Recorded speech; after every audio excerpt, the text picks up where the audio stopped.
It was a pretty ordinary day for Simon. He was streaming as usual, when suddenly something unexpected happened. Right at the moment when more than 52,000 viewers had gathered for his broadcast, his girlfriend suddenly ran into his room and loudly declared that it was over between them. She said she tried to love Simon, but now she finally realized that he was the fakest person she knew. She then slammed the door behind her and ran out of the room, leaving the protagonist and all his spectators in bewilderment. And then Simon realized in horror what exactly his now ex-girlfriend had said. She had called him a fake in front of such a huge audience. All the viewers immediately started writing him offensive comments and accusing him of offending the girl, without even knowing whether she was telling the truth or not. Soon after, the protagonist realized that love never seemed real to him, no matter how hard he tried to believe otherwise. And now that he realized that all this was unreal, he didn't know why he should pretend and act as if it wasn't so. He didn't even know that at that moment he was being watched by an android girl who watched every one of his streams and knew what was going on in his life. A whole month has passed since that fateful day, and the main character decided to move on and started going on dates with girls. However, each of these dates ended more or less the same way. He behaved disgustingly, and the girls simply left, not forgetting to insult him as a parting shot. So, after 3 months, absolutely nothing had changed. All his dates ended the same way. They simply wished him to burn in hell. After another girl got up from the table and left, Simon realized that this could not go on any longer. The workers at the cafe he regularly frequented were already well aware of how his dates ended and were ready to clean up the spilled coffee in the so-called Simon zone once again. One day, Piper the waitress approached him and said that she wanted to buy him a coffee, but apparently the other girl had already done it for her. Simon replied that she could laugh at him as much as she wanted, but it perked him up much better than any coffee in this place, although it would have been better if there hadn't been so much of it. However, he tried to console himself with the fact that he was going to throw the clothes in the wash anyway, while Piper was surprised that he showed up to the date in bunny slippers. The young man said he wasn't going to be sad, as his favorite streamer, Rena, was supposed to start a broadcast that night. At the same time, the waitress was very surprised that he was willing to dress up for a streamer who doesn't know him, but not for a real date with real girls. The hero explained that Rena had few subscribers until recently, but he always believed in her, even giving her a couple of hints and tips, and she worked very hard. Simon was sure that if he asked her out on a date, she definitely wouldn't spill coffee on him. And then Piper asked him why he went on these dates if he hated them so much. The hero explained that if he did not attend them, he would die at the hands of his sister, who very persistently tried to woo him. At that moment, the owner of the establishment, Eli, approached the waitress and said that, speaking about falling from a height, he could not blame this guy. He began to think that if any of his breakups had been as public as Simon's, he would have left the internet forever. At that moment, Piper really felt sympathy for him. She saw that this guy was trying his best no matter what. After this, the main character returned back to his home. He had already prepared everything to start the stream, but at the last moment he changed his mind. He knew he wasn't in the mood to stream, and judging by the bottles and food bags scattered around him, he hadn't been in the mood for quite some time. After what happened with his ex, he went on a 7-day binge and played a dating sim, doing it live for his audience. However, since the memories of the breakup were still fresh, he couldn't hold back his tears while trying to build relationships with virtual girls. Moreover, in order to somehow lift his spirits, he made a lot of impulse purchases, and now his shelves were filled with various anime figures. Moreover, he hit rock bottom when he started playing gacha games and ended up wasting a huge amount of money on them. Clips from those days still popped up on his social media, and each time it felt like a knife to the gut, setting him back another week. Losing subscribers wasn't the worst thing that happened to Simon, but partners and advertising agencies were terminating their contracts with him. Moreover, almost everyone he knew from streaming, his so-called friends, turned their backs on him. But there was still one girl who was always with him. It was Rena, and the main character was ready to do a lot for her. He even created a second account to watch her broadcasts, realizing that watching from the main account could raise questions. When the stream was about to start, Simon put on clean clothes and went to the website. Soon the stream started, and the cheerful white-haired girl greeted all the viewers, who were very happy to see her. The streamer approached them, saying that she was going to play Necrotic Nightmare and would not stop until she defeated the third boss. The main character himself was ready to go through this path with her and help her until the very end. The girl tried very hard to pass this boss, but she just couldn't do it. But the support of the audience helped her morally. The protagonist worried about her as if he himself was playing the game and something very valuable was at stake. However, Rena still couldn't get through the game and she was killed time after time. Simon had a lot of fun watching everything that was going on, and it really gave him a warm feeling being on the stream. At some point, Rena was finally able to defeat this ill-fated dragon, and all the spectators immediately began to support and praise her. The girl herself was also incredibly happy that after so many attempts she finally managed to do it. She was glad that everything worked out for them. Otherwise, this stream could have lasted all night, while Simon was upset that another perfect stream had come to an end. The girl then thanked viewers for their support over the past few months, adding that she still can't believe they have come this far. The protagonist was pleased with how she was behaving, because it was he who taught her to remain humble and grateful. These were the basics of streaming that he told her about. The girl continued to talk about how, when she started this journey, everything seemed real to her. And at that moment, Simon's thoughts were suddenly interrupted by a knock on the door. He immediately jumped up from his chair, not understanding who could come to him at such a late hour. Rena continued to talk about how the community, her friends, and their support made the whole experience real. As Simon walked towards the door, he thought about how he had warned her not to say things like that because they could backfire. Meanwhile, Rena continued, saying that she just needed to start believing in it just like other people believed in her. As Simon was about to open the door, he thought that someone's faith, unfortunately, cannot make something real. And yet the girl continued to say that it was all definitely worth it. At that moment, the main character abruptly opened the door and rudely asked the guest what he needed, since it was already 3 o'clock in the morning. Suddenly, he heard Rena's voice, calling on her viewers to let it all become real. When he looked in front of him, he froze in surprise to see a girl who said that she had been looking for him for a very long time.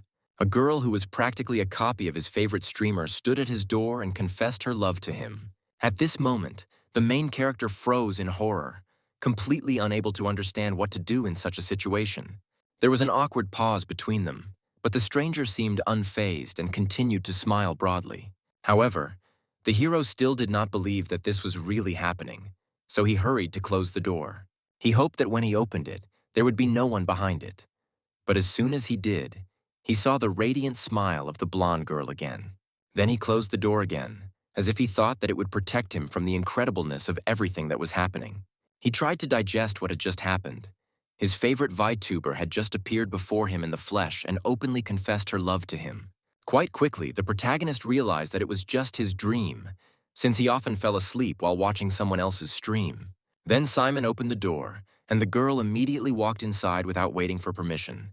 The hero, clearly understanding that this was just a dream, immediately began to behave as if nothing had happened. He invited Rena from his dream inside and said that he was glad to see her. The girl immediately smiled, saying that she really liked the name Rena, that the corporation called her G1-RL, but she liked the name Rena more since they used her appearance. The protagonist didn't understand what corporation she was talking about, but it all sounded very suspicious. He didn't understand why his brain decided to come up with some nonsense for him in his own dream. Rena, meanwhile, sat down on the sofa and said that his apartment was very cozy and that there was an even distribution of clothes and garbage. And upon hearing this, Simon immediately began to clean. He was surprised that even in his dreams he would have to clean the apartment. But the girl hastened to assure him that, in her opinion, his dreams should be quite clean. Simon told her that these words were a real relief for him, after which he and Rena laughed loudly.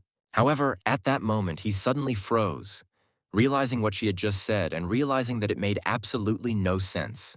He said they were in a dream, but Rena offered to slap him on the cheek so he could make sure that all this was happening in reality. Then she finally explained that she was a runaway android from the corporation, that she was Project G1-RL, but from now on she could just be called Rena, and that she came here to help him. Simon was very surprised that it was an android in front of him, because she seemed very much alive to him. And, apparently, the future really had arrived. Rena immediately rushed towards him and grabbed him by the clothes, saying that she had been waiting for this moment for a very long time. She said that she watched his streams for a very long time and studied every one of his Let's Plays and videos. Moreover, she added that she even saw his breakup with his ex-girlfriend live on air and watched his famous dating sim marathon. Simon noted that the latter didn't need to be mentioned, and then asked what she meant when she said she wanted to help him.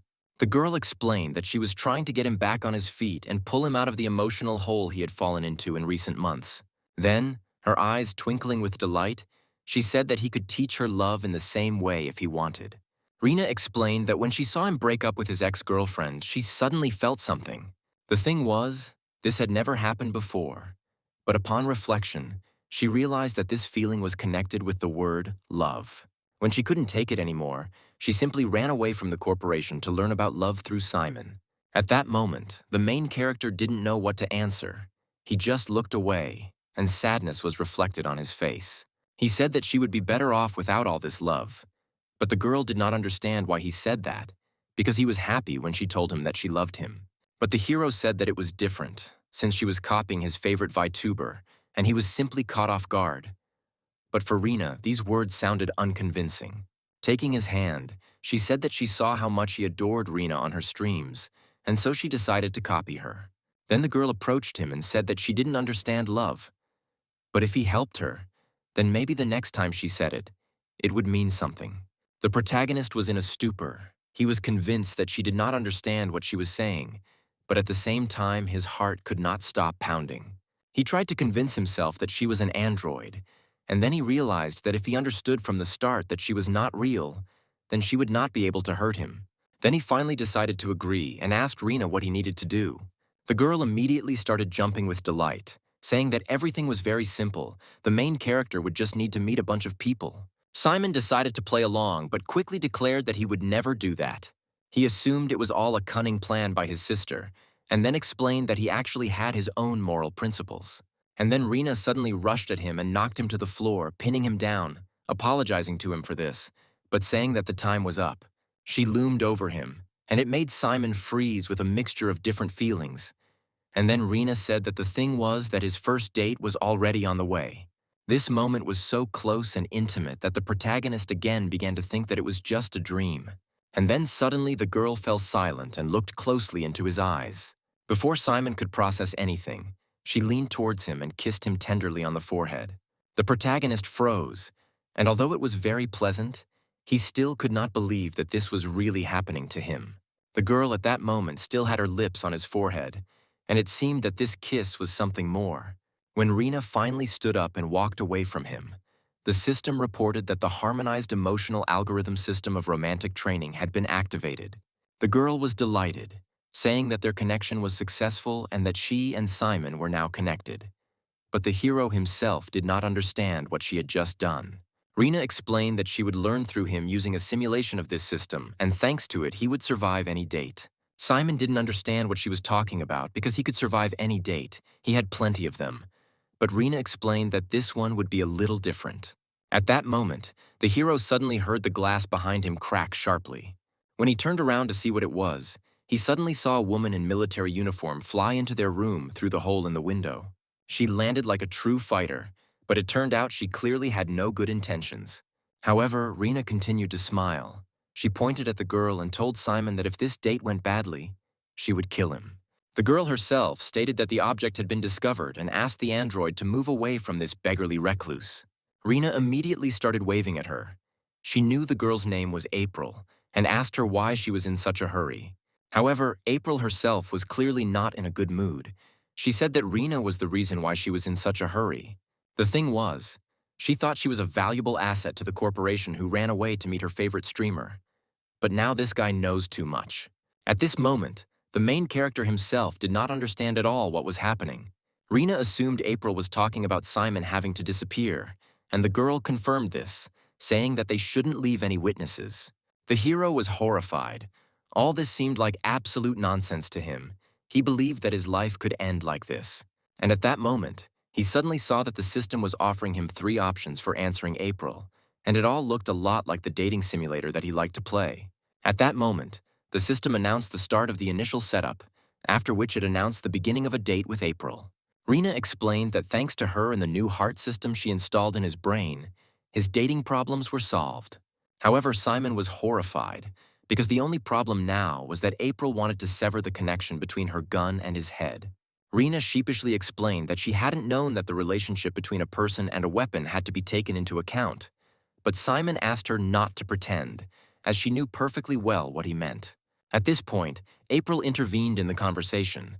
She ordered the hero to stop fooling around and said that she would do everything quickly, after which she asked Rina to close her eyes. She pointed a gun at the hero, and at that moment 3 possible answers suddenly appeared before him, one of which was one word: Raoul. Looking at this window, the protagonist realized that he was right. This really did look like a dating simulator. The problem was, though, that he only saw 2 options, and one of them didn't make any sense, but he had no choice. So he decided to do what he could.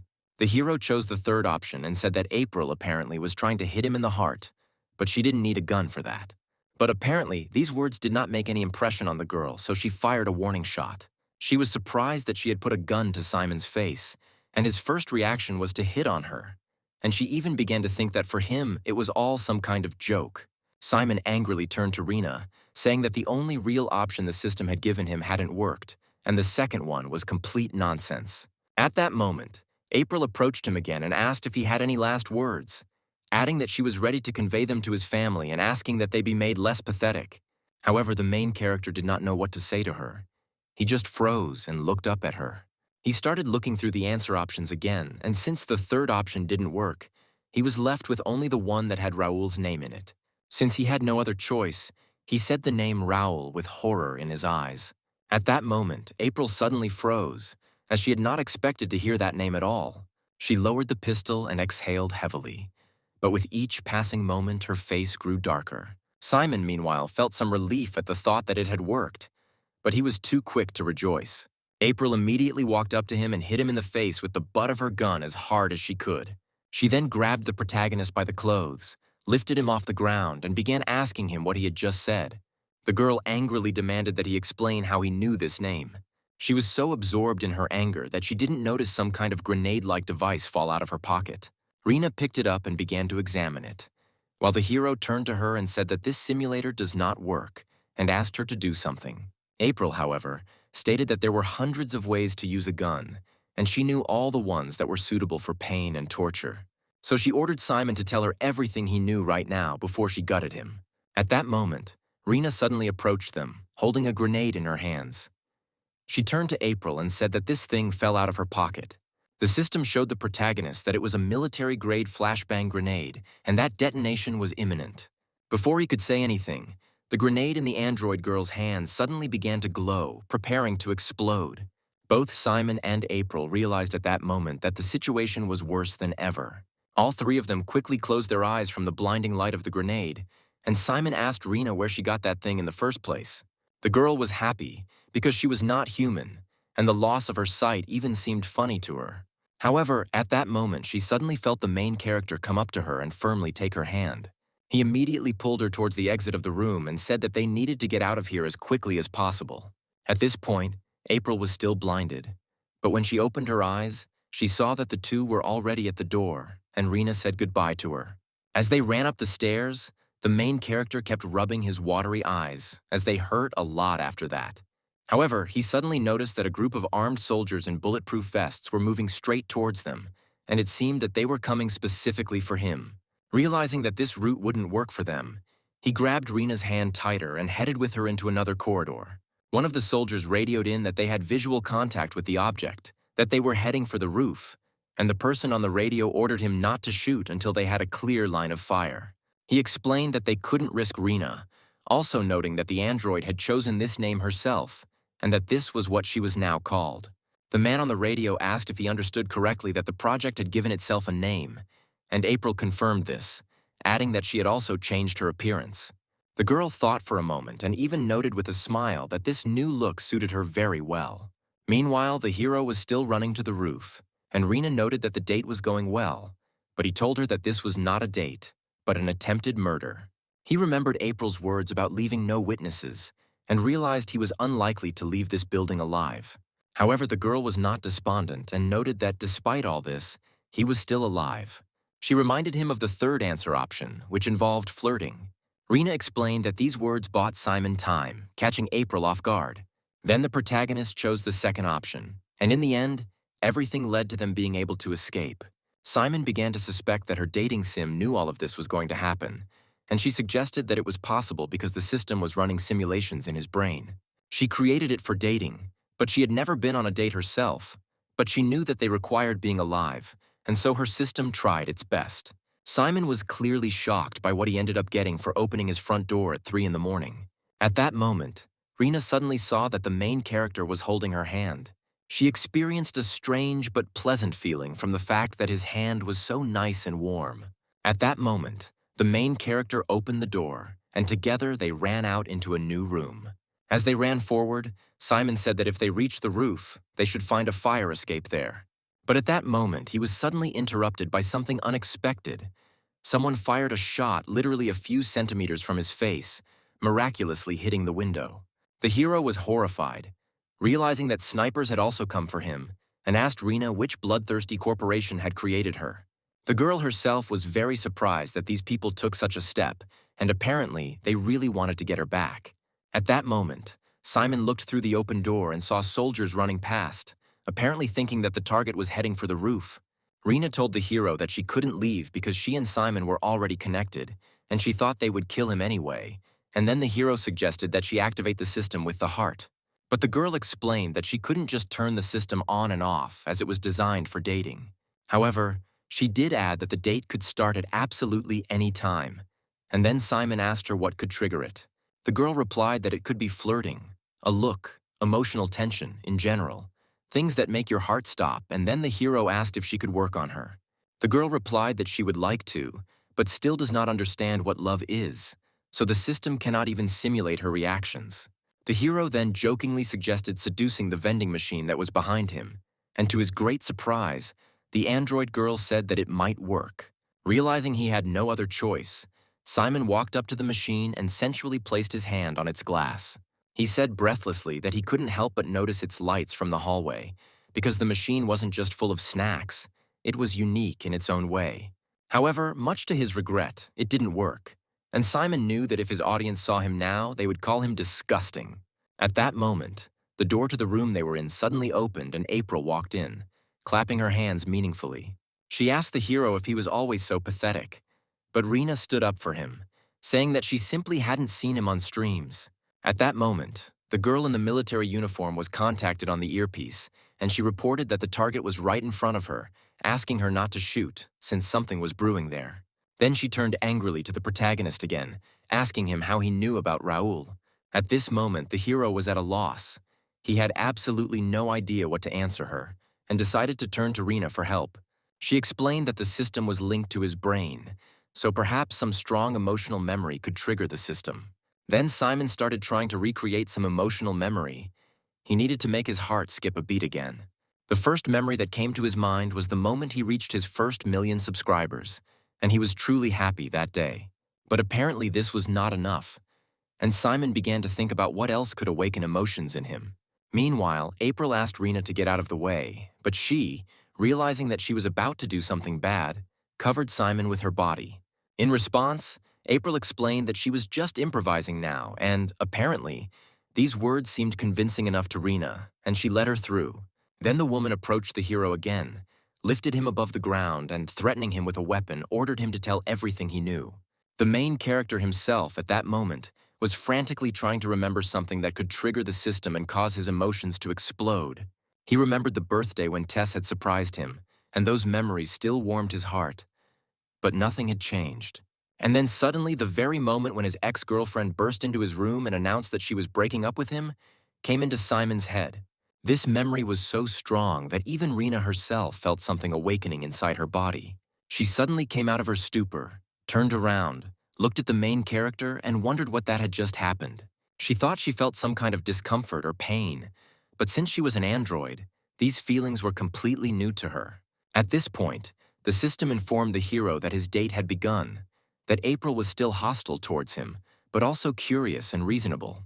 Then he saw 3 possible answers, but they were so cliched that he doubted they would make any difference. However, he suddenly noticed something strange in the woman's behavior. She was behaving a little differently than before. Simon noticed that April was shaking for some reason. He didn't understand what she was afraid of, since he was the only one who was under threat now. Moreover, he himself did not understand which Raoul was being talked about, but he had no options, and he decided to try to calm the girl down. Simon chose the first answer and told April that the man was out there somewhere, but she was not alone. At that moment, the girl froze. she suddenly realized that Simon knew something that he shouldn't know at all. Deciding she couldn't stand by any longer, Rena picked up a fire extinguisher and dumped its entire contents on April, who was already crossing all boundaries. After that, they, together with Simon, took advantage of the moment and ran away, and the woman did not understand how he had managed to escape from her twice already. As they walked up the stairs, Simon was surprised at how strong April was, as she almost strangled him. Then Rena asked him what memories had helped him, but the hero ignored her question, as he was very glad that they had finally reached the roof. Having opened the long-awaited door, he immediately ran to the roof, thinking that the fire escape would be in front of them any minute. But instead, he saw the blinding light of a helicopter circling directly above his head. Simon froze in place, still not fully believing that he was being hunted so thoroughly. However, he realized that Rena was also with him, so he immediately turned around and said that they needed to run immediately. But behind him, he saw April coming up the stairs, holding Rena on her shoulder, and she said that Simon had created a job for her today. However, she added that she even wanted to thank him for this, since now she would be paid for the overtime. At that moment, the main character was in indescribable horror. He believed that all of this was absolutely unfair, as if it was someone's evil joke. And suddenly, at that moment, the system notified him again about the continuation of assimilation, reporting that the progress of global data had already reached 99.9%. At that moment, Simon realized that these dating triggers were his only hope, because they had worked so far. At that moment, he had three options: kiss, take the bullet, or stick his head between her legs and kiss his ass goodbye. Quickly evaluating all these possible answers, he realized that he was finished, since April already had the gun pointed at him. All three of these answer options were simply terrible, but only one of them could not kill the protagonist instantly. At that moment, April suddenly yelled at him, asking what he was doing, and then Simon decided to apologize to her in advance. Taking advantage of her brief hesitation, he immediately rushed forward and in a moment was right next to the girl. He took her by the cheek and carefully brought her face closer to his, while the woman herself was in complete horror. However, Simon didn't stand on ceremony, and instead of saying anything, he simply leaned over and gently kissed her on the cheek. At that moment, April froze and suddenly fell silent, not knowing what to answer. Simon really hoped it would work, since there was no specification that she had to be kissed on the lips. Then he suddenly noticed that the woman was slowly lowering the pistol, and he was already glad that this simulator had actually worked. After that, April carefully placed the android girl back on the floor. Simon, meanwhile, was thinking that when they got out of here, he would definitely have to thank Rena for her help in activating the system. However, his thoughts were suddenly interrupted by April, who rushed up the stairs towards him. Before the protagonist could do anything, she hit him right in the face with the glowing butt of her pistol, sending him flying backwards. Then the woman stood right above him and asked him menacingly what the hell he was thinking about. Suddenly, someone spoke to her on the radio. A man asked what had happened to Simon Knight, to which the woman replied that he had been detained, and Rena too. When the protagonist woke up, he was chained to a table in the interrogation room, and April suddenly addressed him, saying that she had hit him too hard. The hero immediately began asking where he was, where his phone was, and most importantly, where Rena was. But the woman replied that she was fine. She then showed him his own phone, noting that it had a very funny anime ringtone. When the main character looked at the screen, he saw that Piper, the same girl from the cafe where he went on dates, was calling him. The girl seemed to be very worried about Simon since he didn't answer the phone, which was completely unlike him. Meanwhile, the hero himself explained that his phone was usually on silent mode and asked April why she wasn't answering the call. The woman hung up and explained that Simon needed to answer a couple of questions, and the hero responded by asking her why everything hurt so much. And then he suddenly realized that the woman had hit him with a stun gun, and he immediately began accusing her of trying to kill him. But April replied that he was lucky that it was she who was chasing him. The fact is that she had changed the bullets to rubber ones, so his life was not in danger. Besides, Simon had suddenly kissed her, so it was stupid to ask why she had tasered him, since she wasn't the one making the rules. And at that moment, the main character suddenly began to remember what happened shortly before he passed out. He remembered kissing April on the cheek, but he knew he'd only done it because he could die. He was distracted from his thoughts by April herself, who sharply demanded that Simon explain what had happened between him and Rena. She asked the protagonist to tell her everything from the very beginning, without missing the slightest detail. Simon ended up telling her about those very trigger dates that started after meeting Rena, and about the possible responses. April asked him if he really meant that these answer options told him what to do and what to say in order to meet people. Simon explained that it sounded stupid, but she tried to kill him, and yet he was still alive, and it was all thanks to this system. The woman, apparently, did not believe him and was already preparing to torture him, but the protagonist frantically asked him not to kill him, assuring him that it was the truth. And then suddenly April leaned over to him, grabbed his cheeks, and began to carefully examine his face. At this point, the system again gave the hero a message that his date had begun. As it turned out, April did this only to check if this system would appear in front of him again. The main character himself was horrified. He didn't even expect that he would be such easy prey and that his emotions would be awakened so easily. The woman then asked her colleagues if they had learned anything, and they said they had confirmed Rena's reaction almost simultaneously, after which they praised April for her excellent work. After this, the woman headed towards the door. The hero asked her what would happen to him, but she said that she did not know since it was not she who decided it. Finally, she decided to ask the hero if the system had said anything else about that man. Simon realized that she meant that same Raoul, but noted that the system only told her to mention his name and nothing more.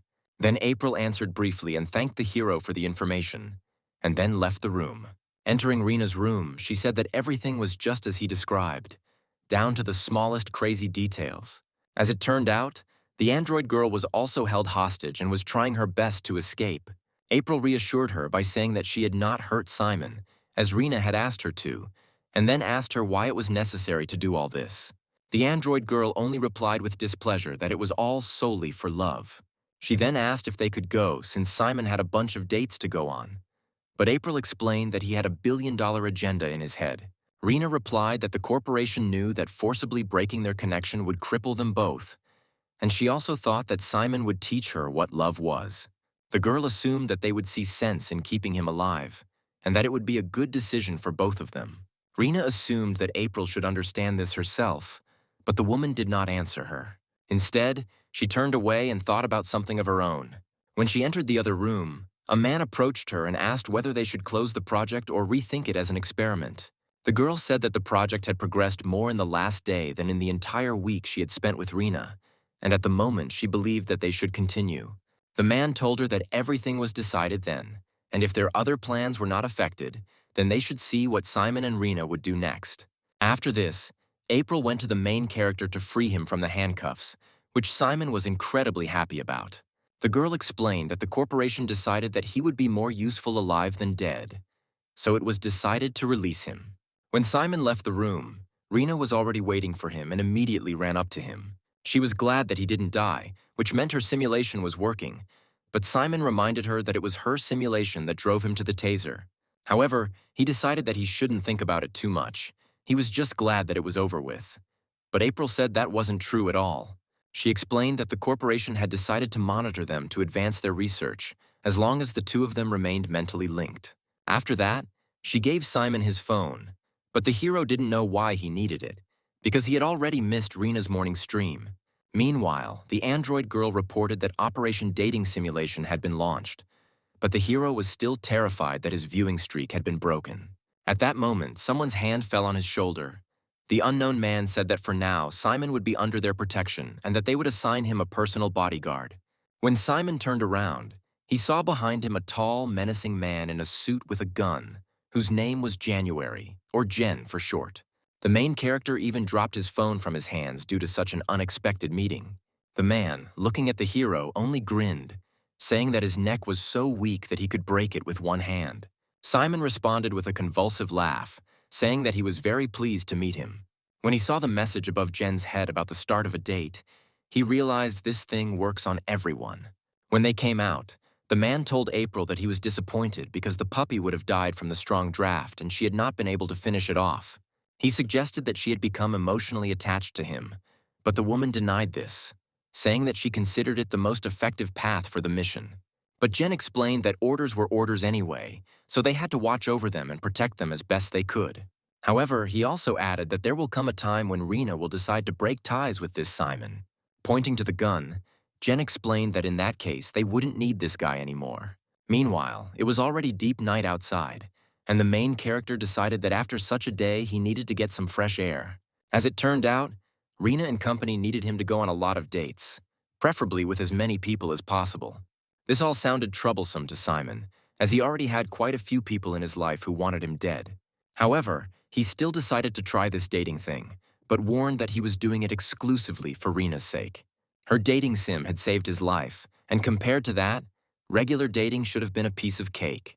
Meanwhile, Piper was still upset that Simon hadn't even responded to her numerous messages. She was genuinely concerned about him, but all she got in return was ignoring him, and this guy acted as if he didn't notice her at all. Piper was clearly offended. She even paused the stream to call him when she saw that his twink wasn't responding in the chat. As it turned out, Piper was the girl hiding behind the virtual Rena, but now she was only concerned about why Simon wasn't answering her. Soon morning came, and the first thing the protagonist saw when he opened his eyes was Rena's worried face. At that moment, he even began to think that all of this really wasn't a dream, but actually happened in reality. The girl immediately grabbed his cheeks and began to stretch them in different directions, thereby proving that this was really not a dream. Simon explained that you don't need to pinch people to wake them up, it was just a saying, but Rena said they should start doing it because it was the most effective way. At first she wanted to do it differently, but Simon hugged his pillow so sweetly, and the girl on it looked so much like her, although Rena herself never made such a face. When he saw that the android girl had found his secret pillow with the image of the streamer, he immediately pushed her out the door of his room. When he was finally alone, he was finally able to exhale, recovering from such a stressful day. When Simon went into the kitchen, he saw April there, who was clearly unhappy that Rena found that dirty dakimakura. But the hero explained that it was just a decorative pillow. At that moment, he suddenly noticed that the girls had cleaned up his kitchen, and now it was impossible to even say that he had almost been killed in his own home. April explained that this is how their department works. They leave no traces, no trash, no evidence, no corpses. But the hero asked not to talk about corpses so casually. Hearing this, Jen placed a stack of papers in front of him and said that if corpses disgusted him, then he should avoid lectures 25 through 32. He declared that this was his life now, with curfews, signals, code names, and so on. Wake up at exactly 5 o'clock in the morning and lights out at 8 o'clock in the evening. However, Simon was clearly unhappy that they had turned his apartment into a prison, but Jen responded by stating that he was now under his supervision, which was standard procedure. Simon immediately began explaining to him that in the last 24 hours he had been shot, electrocuted, and had a dating simulator installed directly into his brain, and none of this was standard. While the men were actively arguing among themselves, Rena was rummaging through the papers and suddenly found something interesting. It stated that the protocol should be followed at home and in essential places such as educational institutions or workplaces. So the girl came to the conclusion that if they needed more freedom, then they just needed to start a plan for his rehabilitation, which meant Simon needed to find a job. In the end, the hero followed her advice and went to the interview, but the manager clearly had questions for him. She noted that in his resume, he says he dropped out of school to pursue content creation. At this point, the hero became nervous, and his dating system activated again, offering him 3 possible answers. He decided that he should say that he was also something of a celebrity and perhaps even considered an entrepreneur, since he even had his own brand of energy supplements. However, the woman asked him whether he really believed that his only work experience entitled him to a leadership position. At this moment, the protagonist realized that the idea of getting a job had completely failed. When he went outside, Rena immediately ran up to him with questions, but Simon explained that they were asking too much of him. The girl immediately began to encourage him, saying that they would definitely find something, and this would be the first step towards returning his fame. She then added that if they didn't find anything, he could just start streaming again, which encouraged the protagonist a little. However, to be honest, he didn't entirely like the idea. Just when he was thinking about continuing to stream, his memories took him back to a couple of months ago. He thought back to the moment he broke up with his ex-girlfriend and how he started getting bullied online, so he knew it wouldn't be easy to get back into streaming.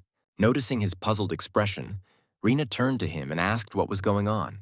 But the hero immediately pretended that everything was fine and said that they would definitely find something, because he was, after all, Simon Knight.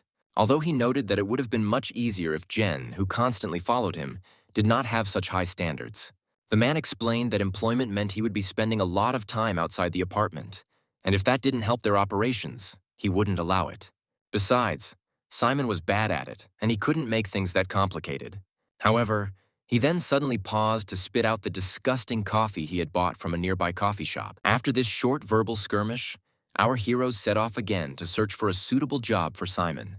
When they arrived for their next interview, Jen immediately noted that he didn't like one of the corners, because if a sniper hid there, Simon would definitely die. They then went to another place, but Jen didn't like the fact that there was no dental insurance there. Simon was incredibly angry about all this. He didn't understand why April had to be busy this afternoon, because he would have preferred her as a nanny than this ice cube. Jen stated that his skills were being wasted on babysitting a beautiful tin can and her pet slug. However, Rena decided to put an end to their argument and said that they needed to hurry to the cat cafe for another interview, and the hero was happy because he really loved cats. But soon, having returned home, he realized that this love was clearly not mutual, although he almost got the job. Everything was fine until he made his boss's favorite cat hate him, and Simon had no idea that the cat would be such a prude. The hero complained that it was all unfair because he had millions of subscribers, and now he was essentially a nobody. However, he still hoped that even if these subscribers were already a thing of the past, it should at least mean something. But Simon quickly realized that even the magnificent sight of his favorite spicy noodles did not lift his spirits. At this rate, he would have to ask his sister for money again, and then he asked Jen if the corporation could do anything, because the situation was becoming critical. He replied that from their point of view, Simon owed them something, and they had already entrusted him with his protection. But they did not intend to give him any more handouts. When the main character heard the word handout, a brilliant idea suddenly came to his mind. He immediately headed towards the cafe where he took girls on dates and called out to Piper, who was standing with Eli. The protagonist fell to the girl's knees and said how great she looked in her work clothes. Since Piper was eager to spend time with Simon, she approached Eli saying that they had some unsold baked goods that they wanted to throw out. At that moment, the man froze, realizing what his employee was hinting at. He eventually gave them the keys, but asked them to wipe down the counters and lock the front door when they were done. Soon, the guys sat down at the table and began to eat croissants, and the hero told Piper that he was looking for a job, but so far everything had been completely unsuccessful. Piper started to laugh at him, saying that she still couldn't believe that a famous streamer was looking for a job for minimum wage. She even jokingly suggested that perhaps he would have had a lot more money if he hadn't spent it on YouTubers. But Simon was quick to assure her that this would never happen.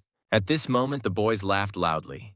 The girl asked him if he was really that bad with money at home, but Simon said that he could easily survive. It was just that things had been going crazy lately. Then the girl asked him if he wanted to talk about it, and the protagonist did, but he didn't know where to start. He noted that no one had told him that job hunting was so exhausting, and he had no idea what it was like to actually work, so he admired Piper. The girl said that they all have a goal that they are working towards, and that helps a lot, and Simon noted that they kind of fake it until they make it. However, Piper didn't really like his words, so she decided to take the crumbs she was wiping off the table and throw them sharply in his face. The girl said that what she was feeling now was very real, for example, her fatigue, and so she asked Simon to finally get up from the couch.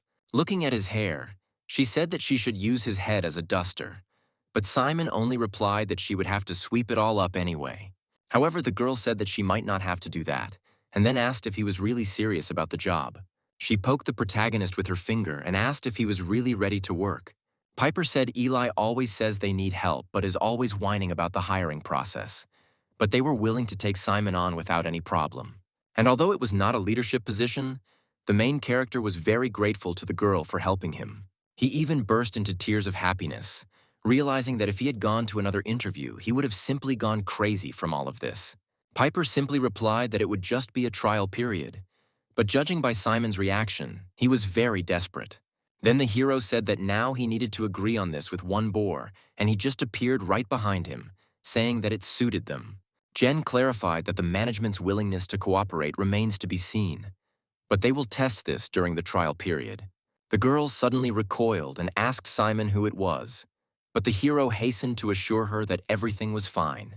The man quickly introduced himself as Simon's life coach, and Simon played along, saying he needed to get back into shape for streaming, and this guy was very involved in the process. Piper said she could understand why he needed a life coach, and then asked Simon if he could come by at 10 a.m. the following morning. Without waiting for the protagonist's answer, Jen slapped him on the cheek and said that he would definitely come. The next morning, the hero actually showed up at his new job, and the girl said she would fill him in on the situation, and also added that she shouldn't see any of Rena's streams at work. And even though Simon said he wouldn't watch them, Piper understood that actions sometimes speak louder than words. Then the girl said that if he kept everything related to Rena away from work, then maybe she would let him watch the stream during his break. And at that moment, a female voice was heard right behind her. It was the android girl who had come to greet Simon. She congratulated him on getting the job, saying that she had always believed in him, and the hero himself was also very happy about it. The girl then introduced herself as Rena, saying that she was helping Simon get his life together, and he noted that she looked exactly like his favorite VTuber. At that moment, Piper froze in horror, looking at an exact copy of her virtual personality that no one knew about. Looking at the android girl, she realized that right in front of her was her intellectual property. Soon we were transported to another place, in the midst of a quarrel between a man and a young girl who told him that they were breaking up. Finally, she threw him some photos of his wife, saying that perhaps she would like to exchange a few words with him, since spouses usually treat infidels poorly. However, the girl also stated that she was sure that his wife would have found out about his adventures anyway. It certainly wouldn't have remained a secret, since everyone else had known about it for a long time. Soon, it was all over the news that millionaire Congressman Mitchell Ball had been caught cheating on his wife with his mistress. The mistress herself was pleased. All his accounts were cleared, his personal data was copied, and no fingerprints were left, meaning she would definitely be praised for this work. The breakup had hurt her a little, but luckily the guy had turned out to be an unfaithful jerk, so she was just going to cry into her pillow for a couple of days before bed. Moreover, the girl quickly found someone else, a streamer who played a dating simulator every day. He seemed to her like a person who was no worse than herself, and that is why she decided to find out more about him. Meanwhile, Piper was terrified, but she knew she needed to calm down and deal with this with a cool head. She decided that the best thing to do now was to simply take things slowly. Looking at Rena, she thought that this girl was probably just a good cosplayer, and now she just dressed up as her favorite VTuber Simon. In other words, she dressed up as Piper's own virtual personality. However, she even behaved frighteningly similar to the image she shows on her streams, and her name was also Rena. Then the girl decided to come to her senses and patted herself on the cheeks, deciding that she would think about this after work. Meanwhile, Simon wiped the table and said that now you can eat directly from it, to which the girl sarcastically noted that this is what tables are for. She then told him to prepare for a crash course since her training was starting right now. And although the protagonist was very glad that they would get down to business faster, he asked Piper to wait a second. Wearing glasses and a fake mustache, he said he couldn't afford to be recognized too often at work, so he would go undercover. Soon after, they began training, and some things turned out to be quite difficult for the protagonist. Rena followed them every now and then and watched every action of the main character, which began to irritate Piper a little. To bring Simon back to his senses a little, she deliberately adjusted the coffee machine so that the steam would gush straight into his face. Soon, customers began to come to them, and the main character took on the position of cashier. After that, Piper directed him to the toilet, since their worker had to be able to do everything, including cleaning toilets. Meanwhile, Jen sat at one of the tables and, without taking his eyes off, watched what Simon was doing. The hero soon reported that he couldn't handle the strain, and Piper only noted with a grin that he lasted almost 2 full hours, which was 2 hours longer than she expected. At this point, Rena intervened in their conversation, saying that while Simon was resting, she could help with something. Then the girl looked at her a little slyly and said that she had just the perfect job for her. She ended up giving the android girl a homemade advertisement and sending her out to solicit customers on the street. Meanwhile, Piper herself returned to Simon and offered him a cup of coffee, saying that it was one of the perks of their job. She noted that she was surprised that he accepted her offer, and, apparently, his life coach took his upbringing seriously, and he himself did not even realize to what extent.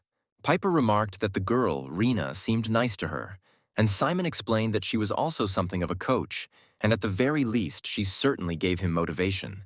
Then the girl began to carefully ask him about this strange stranger, and Simon said that she really was a cosplayer, and that this was part of her gimmick. He added that she is currently a fan of Rena, so she will probably look and act like this for some time. Piper noted with displeasure that she actually looked like a VTuber come to life, except for her personality. She noted to herself that she almost thought it was an unlicensed cosplay kit, just like those damn Dakimakura. She was lost in thought and didn't even notice how she touched the protagonist's hand when she handed him a clean plate. The hero looked tense. He didn't want to stain the plate, but the girl reassured him, saying that they were wearing gloves anyway. Simon was glad that the dating sim didn't activate, even though he was nervous, and it was a real relief to him. At that moment, they suddenly heard Rena's voice, who told them that she had great news. Leading a whole crowd of new clients, she said that, it turns out, she's very good at holding signs. Piper had been really hoping for a break, but now, looking at all the clients who wanted a photo with Rena, she realized that she wouldn't get a break. But on the other hand, the girl understood that the more clients they had, the more tips they would get. So the news was great. But nevertheless, something about all of this incredibly irritated her. But she couldn't even formulate what exactly she didn't like. Meanwhile, Jen was still sitting at one of the tables. But now the situation had changed, as there were a lot of people around. Judging by the furious expression on his face, he clearly didn't like all of this. Then Piper told Simon to stand behind the cash register while she prepared the orders. And although Simon wasn't sure how to work the thing, she insisted. The first customer ordered a cold brew with half caffeine, medium brown sugar, maximum cream, a quarter almond milk, a quarter whole milk, and half oat milk. However, the protagonist realized that this thing was pointless. There was no screen at the checkout, but there were a lot of buttons, and then Piper told him to just write down the order on paper. At this point, more and more customers began to approach the checkout, and the main character simply could not cope with such an influx of people. However, what bothered him most was not the clients themselves, but Jen, who was sitting opposite him and did not take his eyes off him. Simon had already cursed himself 1,000 times for having decided to look for a job at all. Now he realized that he was absolutely not cut out for this. Piper also understood that he couldn't cope. Such an influx of clients was too huge for the first day of work. So she approached the hero and told him to take a break. But they were suddenly interrupted by Rena, who said that now was not the time to give up. She said Simon never gave up when he speedran the game, never let go of his sword when he couldn't pass a Souls-like, and never lowered the difficulty. She also reminded him of the 24-hour stream he was able to do. Simon noted that technically he did, but he disconnected in the final hours. Then Rena reminded him of the time he spent $300 to have a fling with a girl, but Simon asked her not to continue. He exhaled and declared that he was fine, after which he added that he would definitely cope. He said that they would do it manually. He himself would record the orders, and he asked Rena to calculate how much the clients owed them. At that moment, Piper smiled, because she thought that she had just seen the old Simon whom she had already missed. However, it was strange for her to see Rena next to him like this. It felt as if she was the one encouraging him, and these words were coming from her lips. Then the girl decided that she, too, could not retreat, and with renewed vigor she set to work. Soon evening came, and the last customers had already left the coffee shop. The tired workers leaned against the countertop, and Piper noted that it was tough even for her, which is why it's so important to master the cash register first. Then Rena approached her, saying that it was cool, and offered to help tomorrow. But Piper said that at this stage she was practically a full-time employee. She then reminded the boys that they needed to fill out some paperwork, to which the android girl said that she had always dreamed of paying taxes. Simon asked her if every shift would be like this, but Rena wasn't sure about it, since she had never worked before. But today, she was definitely having fun. Moreover, no one recognized Simon. No one would even have thought that Simon Knight himself would be serving coffee to ordinary people. On the one hand, the hero was happy about this, but on the other hand, it would be nice if at least one person recognized him. And at that moment, someone suddenly asked if this was Simon Knight. Hearing this, the main character decided to admit that it was indeed him, after which he asked the next customer what he wanted to order. His client turned out to be a young girl with black and red hair, who looked at him with a sly look. As it turned out, this was the same congressman's mistress who had recently made a splash in the news. With a sly smile, she stated that she would like to receive several things from Simon. Meanwhile, April watched everything that was happening through the cameras. She saw the girl approach the cash register where Simon was standing, and she knew he would want to know why there were so many precautions. The man told her that he would only ask if he knew they were accepting them at all, after which he said that the crowd had thinned out and she needed to go back. Then April said that she was already heading to the right place, while Simon continued to service the girl. She asked him to make a larger order, and the hero noted that this was just his favorite morning order. The girl said with a smile that she thought she was the only one like her in the whole wide world. But the hero replied that he was pleased that his fan had such impeccable taste. He asked her to sign the check, but she said they shouldn't stop there and asked what he did after work. She noted that he would be free in an hour and had no plans, and added that she was willing to bet that they would find much more in common together. However, the hero did not expect such a rapid development of events, so he looked anxiously at Rina, silently asking her for help. She understood it completely differently.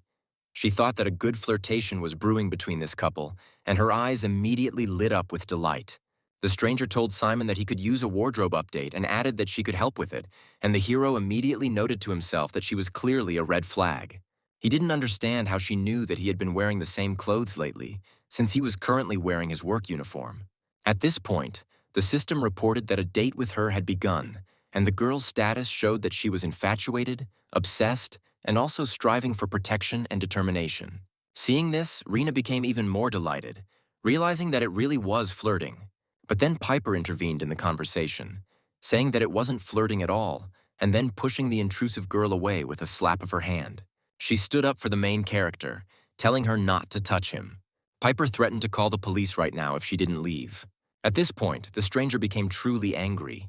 A cut appeared on her arm from Piper's blow, and this made her furious. She was extremely unhappy that this insignificant waitress was trying to come between them. She even walked up and roughly grabbed Piper by the apron, angrily calling her a homewrecker.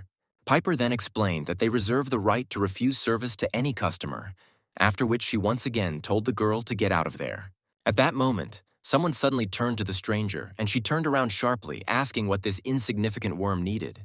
It turned out it was Jen. He told her to do as Piper said, and that was her first and last warning.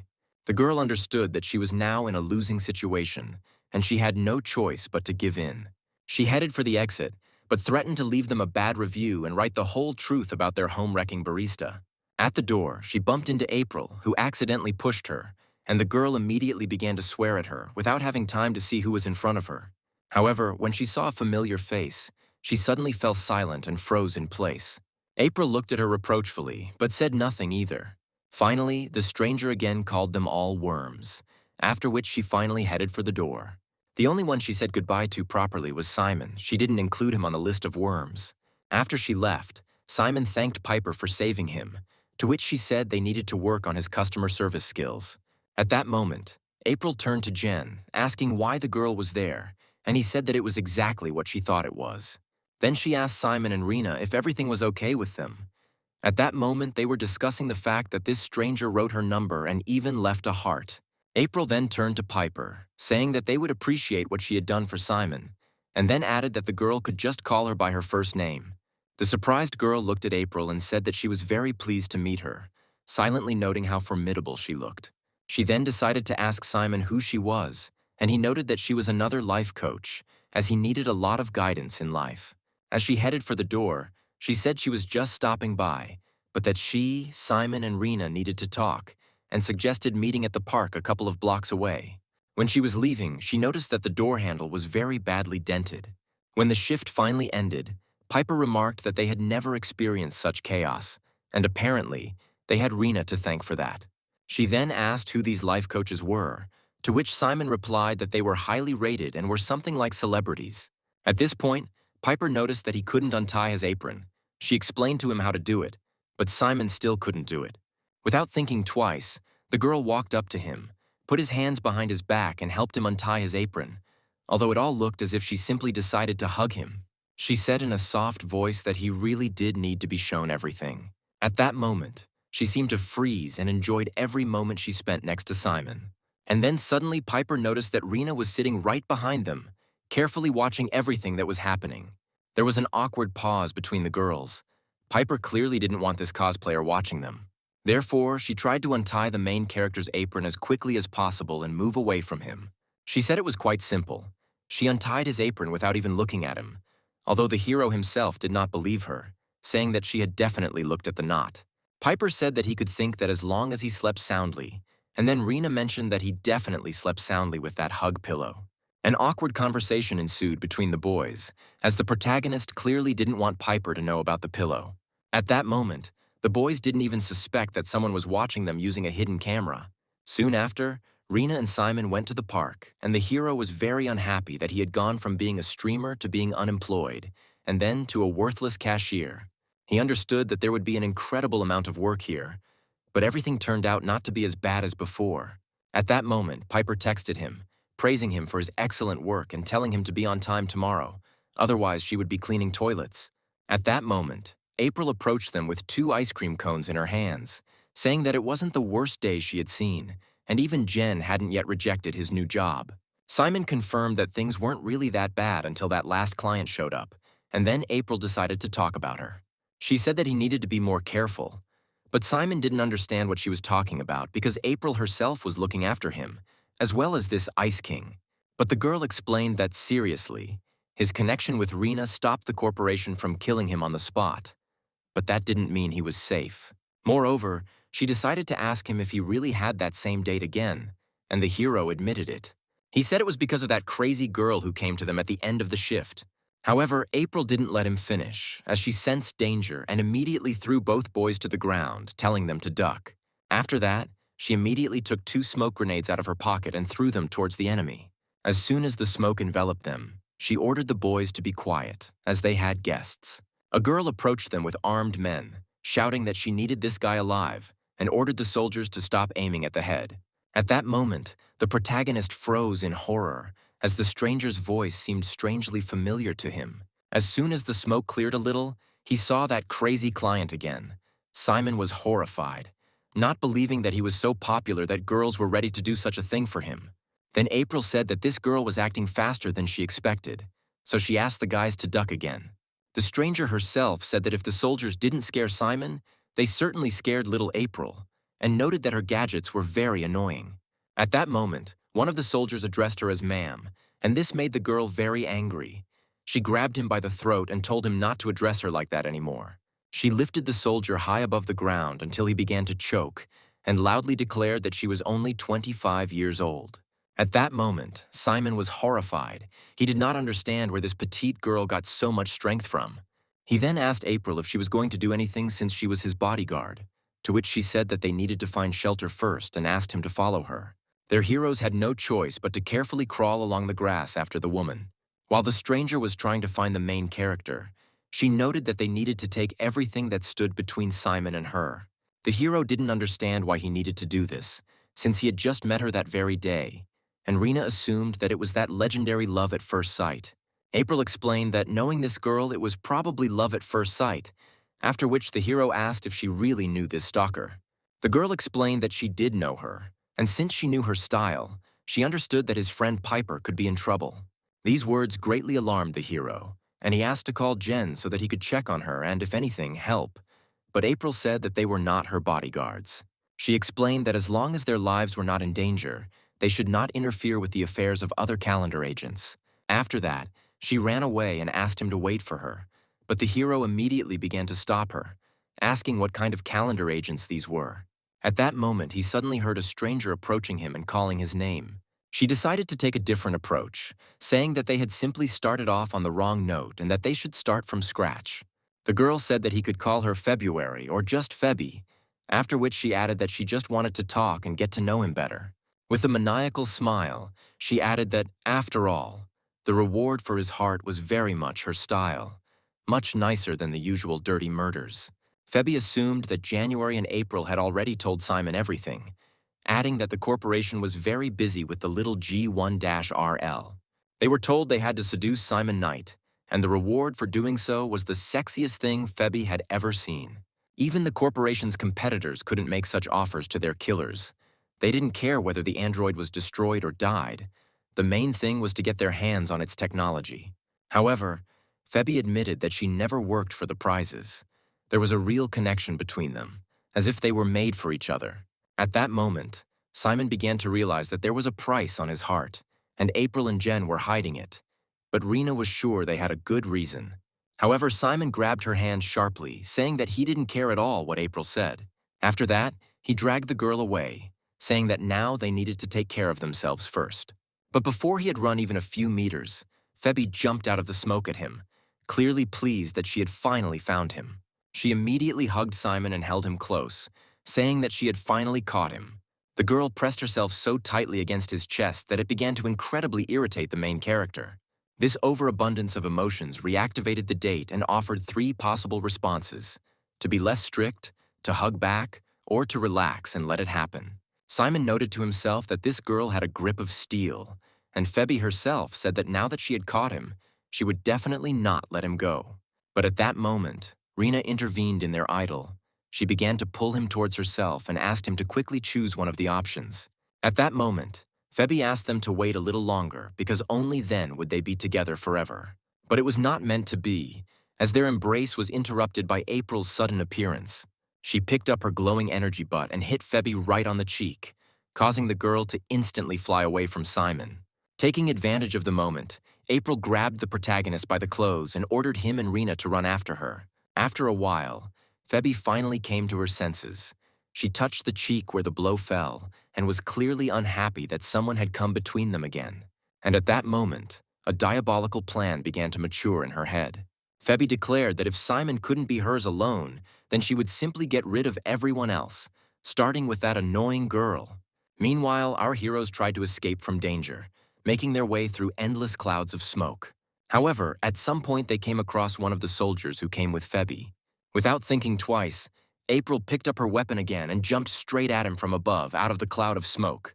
In an instant, she appeared in front of the soldier and kicked him in the head, and confused, he began to shoot wildly in different directions. The soldier was soon defeated, and then April turned to Rena, asking if she had seen any good hiding places nearby. The girl said that she could suggest a Ferris wheel nearby. Moreover, it would be a lot of fun to ride there. And without thinking twice, the woman agreed. They soon arrived at the attraction.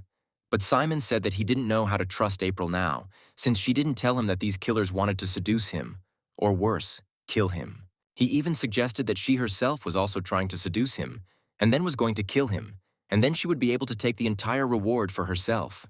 However, April didn't answer him, and when Simon looked at her, he realized that she didn't look very well. He also ran up to her together with Rena, and they began to ask if everything was okay with her. As it turned out, April was wounded by a bullet during the fight, but she claimed that she was fine and that it was just a scratch. And yet the main character was very surprised that she had been hiding her wound all this time. He remembered that when the soldiers started shooting in all directions, he most likely hit the woman right in the side. At that moment, emotions overwhelmed him again, and thus the date with April was reactivated. He had three options: take a breath and listen to her, hug April and die with her, or take the gun from her and start showing off. Of all these options, only the first one was adequate, so Simon turned to the girl and asked her to simply be honest with him. He asked directly who the calendar agents were and what they wanted from him. At first, April remained silent because it was classified information and she was hesitant to share it so easily. But since Simon was directly involved in all of this, she decided to tell him all the information. She explained that the calendar is one of many divisions of the corporation. These are former mercenaries and the like, some more eccentric than others. She said these people were the best of the best in their field. Those who reach the top in their specialty become one of the months of the calendar. She was also among them, just like January and February. April also explained that the corporation ordered Jen and her to protect the protagonist and Rena. They then motivated all the calendar agents to seduce Simon to test the limits of his connection with their android.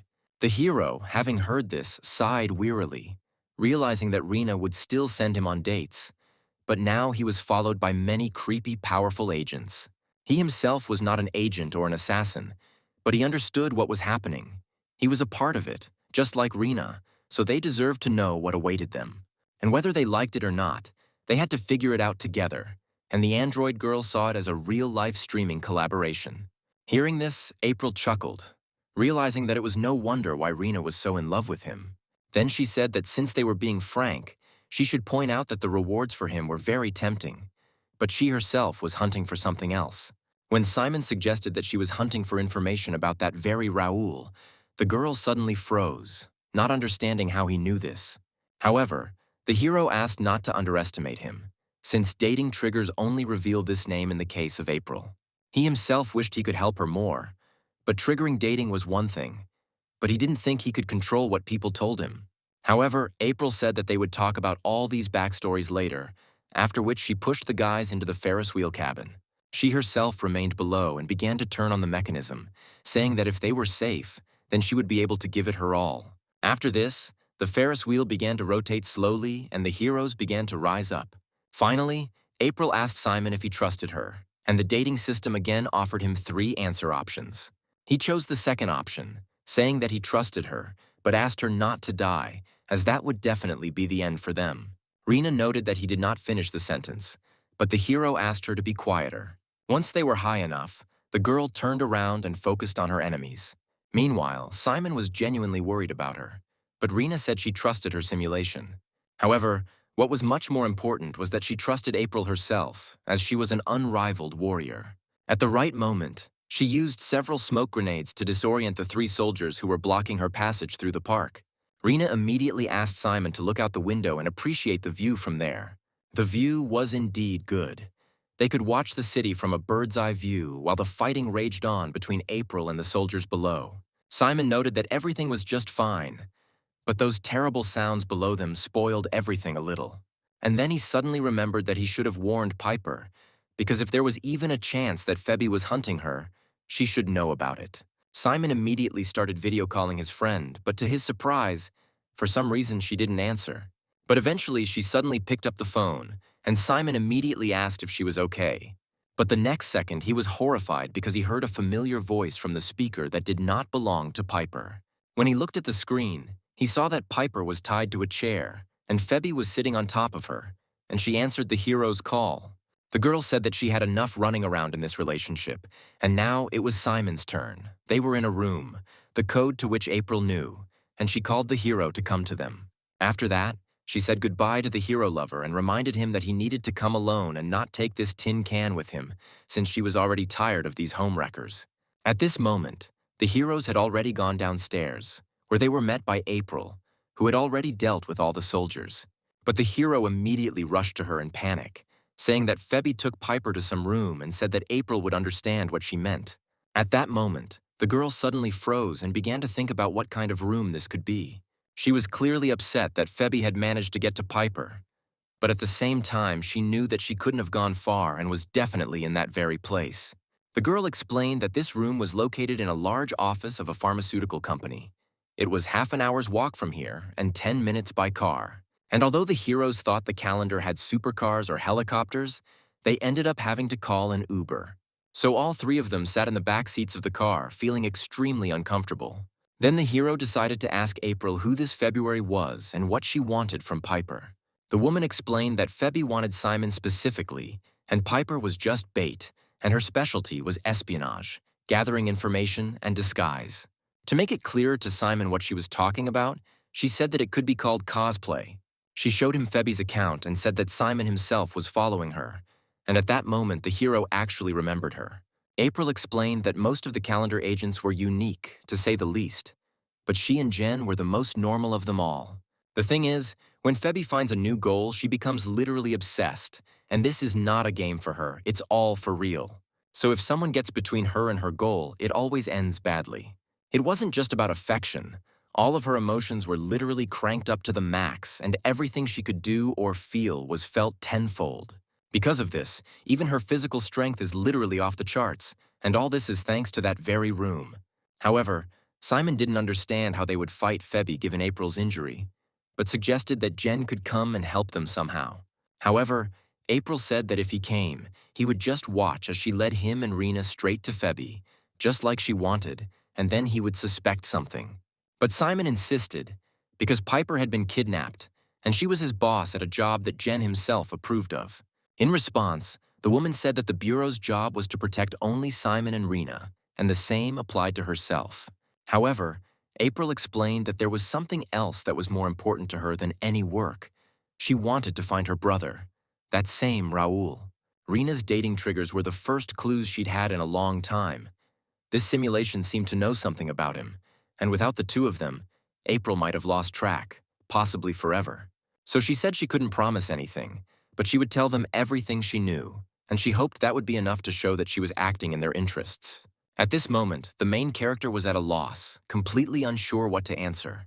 And then the driver intervened in their conversation. He suddenly said a phrase about how he was being trusted with a wonderful secret. He explained that it was written on his fortune cookie, and then told Simon that it really was a wonderful secret. Then Rena turned to the hero, saying that she was right when she said that April was really on their side. Simon finally decided to trust her and asked what they should do in that case. He was ready to accept any help she was willing to offer. Meanwhile, Phoebe was already impatiently waiting for the main character. Turning to Piper, she said that she played her role of the homewrecker perfectly and asked not to blame her, because in war and in love, all is fair. As soon as the tape was removed from Piper's mouth, she immediately began accusing Phoebe of being a psychopath and demanding to know what was going on. But the girl only said that Piper shouldn't be so rude, after which she explained that they were in a decommissioned corporate laboratory. They did a lot of shady stuff in this place, like various experiments on people, and the device that was left here could be used for neurosurgery. However, Phoebe didn't know how it worked, but she suggested just pulling the levers and seeing what happened. Piper couldn't believe that her evil plan was to kidnap her and threaten her with that doctor thing for no reason. In response, Phoebe laughed, saying that Simon was really good at keeping his secrets. Although she didn't blame him, after all, no one would have believed that story about an android. However, all this seemed like some kind of absurd absurdity to Piper. But Phoebe continued, saying that if she could only figure out who was behind this VTuber that Simon loved so much, it wouldn't be Piper sitting in that chair. At that moment, the girl began to realize that Rena was a real android. It was not just a cosplay of her model, but she did not understand why she chose her VTuber. Phoebe said that in any case, she needed to use Piper so that Simon wouldn't get scared, and as soon as they were alone, he would definitely agree with her. She furiously declared that his connection with this tin can would be broken and his heart would belong to her. Piper then approached her, saying that she still didn't quite understand the lore she had just loaded her with. However, before Phoebe could continue, Piper pointed out that she and Simon were not in the relationship she might have thought. The girl even noted that it was unlikely that they would ever be able to be in such a relationship. However, Piper knew for sure that Simon would never fall for such a crazy psyche as Phoebe. In response, the girl laughed constantly, saying that every person has their own problems, and it is these problems that make her and Simon so similar. Meanwhile, our heroes arrived at the right place. Rena noted that this building was incredibly tall. It must be a huge corporation. April said that if she went with the hero, it could end badly for the hostage, so she would prepare for the worst-case scenario. But it would take her time. Soon after, Simon and Rena went inside, remembering April's words that if he could get Piper out without getting hurt, that would be great. Dating triggers had gotten him this far, and now he just needed to take care of himself and Rena. At that moment, the protagonist touched the handle of the door behind which Phoebe and Piper were presumably located. As soon as he opened it, he saw a tearful Phoebe, who was very glad that he finally came, since she was already starting to think that he had stood her up. She said he walked just long enough for her to get everything ready, then asked Simon to sit at the table. He asked Phoebe if she would be jealous if Rena sat next to him, but the girl said that she was not so petty as to be jealous of a talking doll. Their date began, but as it turned out, something was bothering Phoebe, and Simon could offer her a divorce, pretend that he didn't care, or praise her cooking. The protagonist decided that the second option would be suitable, and as soon as they started eating, Phoebe said that they had a lot to discuss, such as their hobbies and plans for the future. However, Simon, with a gloomy expression on his face, replied that he did not remember asking Phoebe about this. He asked about Piper's current location, and this reaction made the girl very nervous. She started laughing convulsively and said that talking about another girl on a date was very bad form. But Simon said he would have enjoyed their meeting more if he knew Piper was safe, and that was important for his peace of mind. Then Phoebe noted with displeasure that everything was fine with her, but she did not understand what he saw in her, and hoped that this machine would help her figure it out.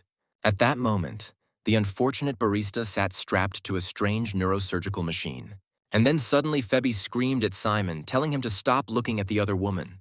The protagonist noted that everything was going well until Phoebe took her eyes off him, and Rena could continue her rescue plan. While Phoebe continued to shout about how they had so much in common, the android girl quietly approached Piper. Phoebe said that usually when she seduces a target, she has to change a lot, changing her interests, emotions, and behavior. However, she felt that Simon was literally a copy of her. He did everything to keep people's attention and prove his worth. At that moment, Simon really thought about her words and whether he really was that narcissistic. While Phoebe was talking about how she constantly watched his streams, Rena had already approached Piper and began to carefully untie her. Phoebe continued, saying that Simon did everything he could to stay neat and likable. She explained that they want the same thing, to be valued, wanted, and noticed, to be who others want them to be. This is what attracted Febby, so she said that whatever love he wanted in return, she would definitely be able to adapt to him. But at that moment, Rena entered their conversation and said that Simon was not like that at all now, and this made Febby very angry. But despite the girl's extremely negative reaction, Rena continued to stand her ground. With confidence in her voice, she stated that Simon was now completely different from what Febby thought of him.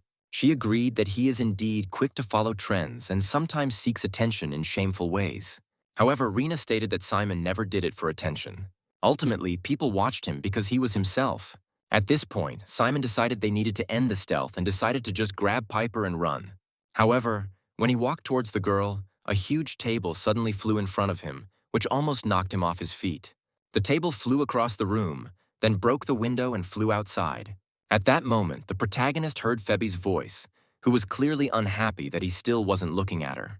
Grabbing Piper by the hair, she asked him if he really found her so disgusting that he thought there was something wrong with her. At this moment, Piper was in a terrible situation.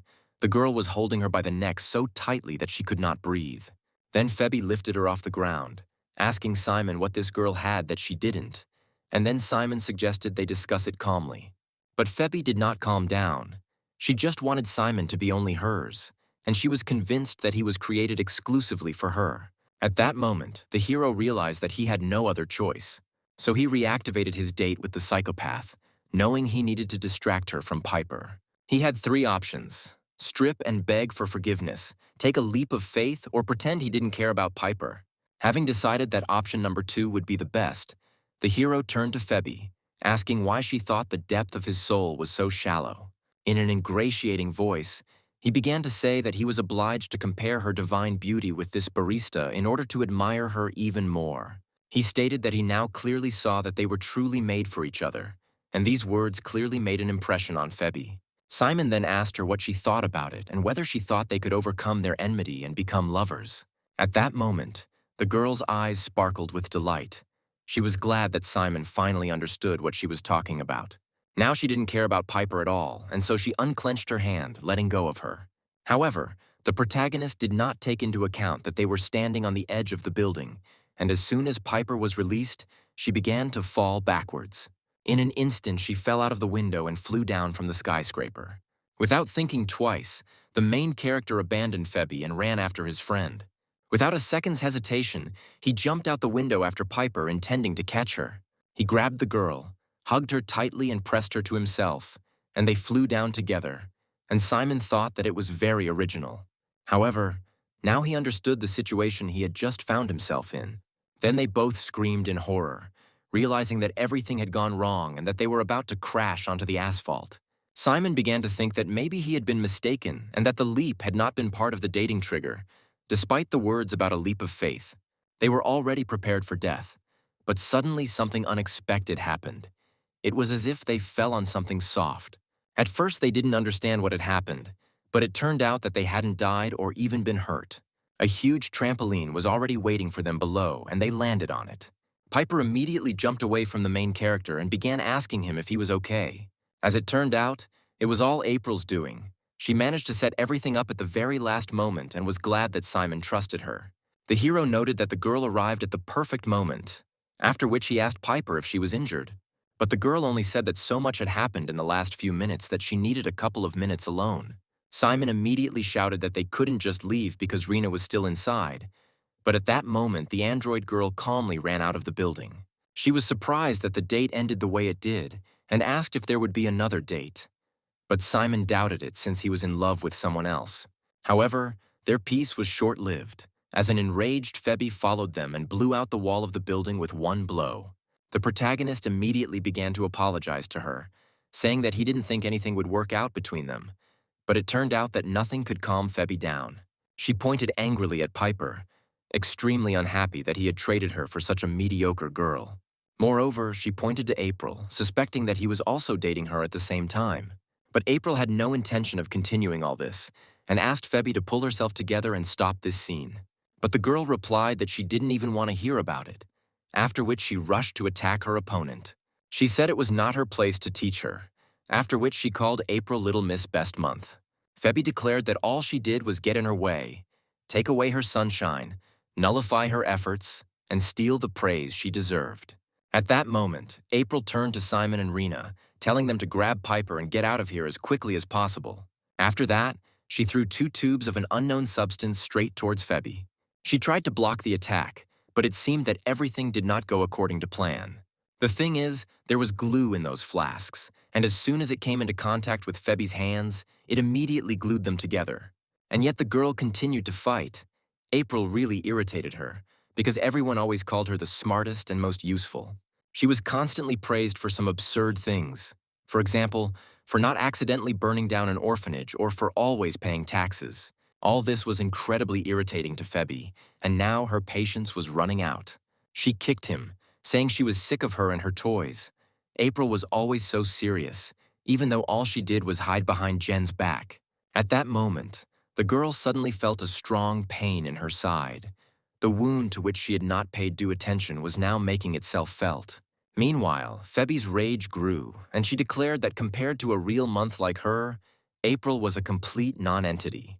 Moreover, she was furious that she had ruined her favorite jacket and had no intention of forgiving her for it. But at that moment, the woman rushed into the attack and hit Febby with a stun gun, saying that she knew she had at least 2 more jackets exactly like that. At that moment, Febby gathered her last strength into a fist and abruptly stopped April's hand. With a maniacal smile, she said that she was trying to get ahead of herself again, but in reality she was just an ordinary amateur. She then kicked her sharply into the fresh wound, causing April to scream in pain. The impact was so strong that she was thrown far to the side and hit her back hard against a concrete wall. Febby had said that Jen would never have allowed Simon to be here, so she didn't understand how April had allowed it, assuming that she was hiding something again. She explained that her little secret investigation wasn't as secret as she thought, and she should have known December would notice. Febby had no idea who she was looking for, but it didn't matter. She could plan anything from the comfort of her hospital bed. However, at that moment they were suddenly stopped by a bright light and a loud sound. Febby immediately turned back and asked what was going on. Behind her, she saw Jen sitting on a motorcycle. He was clearly unhappy with Febby's behavior. Turning to her, he said that this was already her second mistake. However, Febby was clearly unhappy. She said that this matter only concerned her and April, and that Jen should not be here. After that, she immediately launched an attack, calling him an old man and ordering him not to interfere in their affairs. But the man was completely calm. He started his motorcycle and told Febby to leave her jumping attacks to the militants. He stated that the agent should move towards his target with as little effort as possible, and then pressed the gas pedal. Using his incredible strength, he used his motorcycle to punch Febby, who was already ready to attack him from the air. The wheel hit the girl right in the face, causing her to lose her balance. The force of the blow was so strong that Febby was thrown far back. After this, the man lowered his motorcycle again and sat on it, preparing for another maneuver.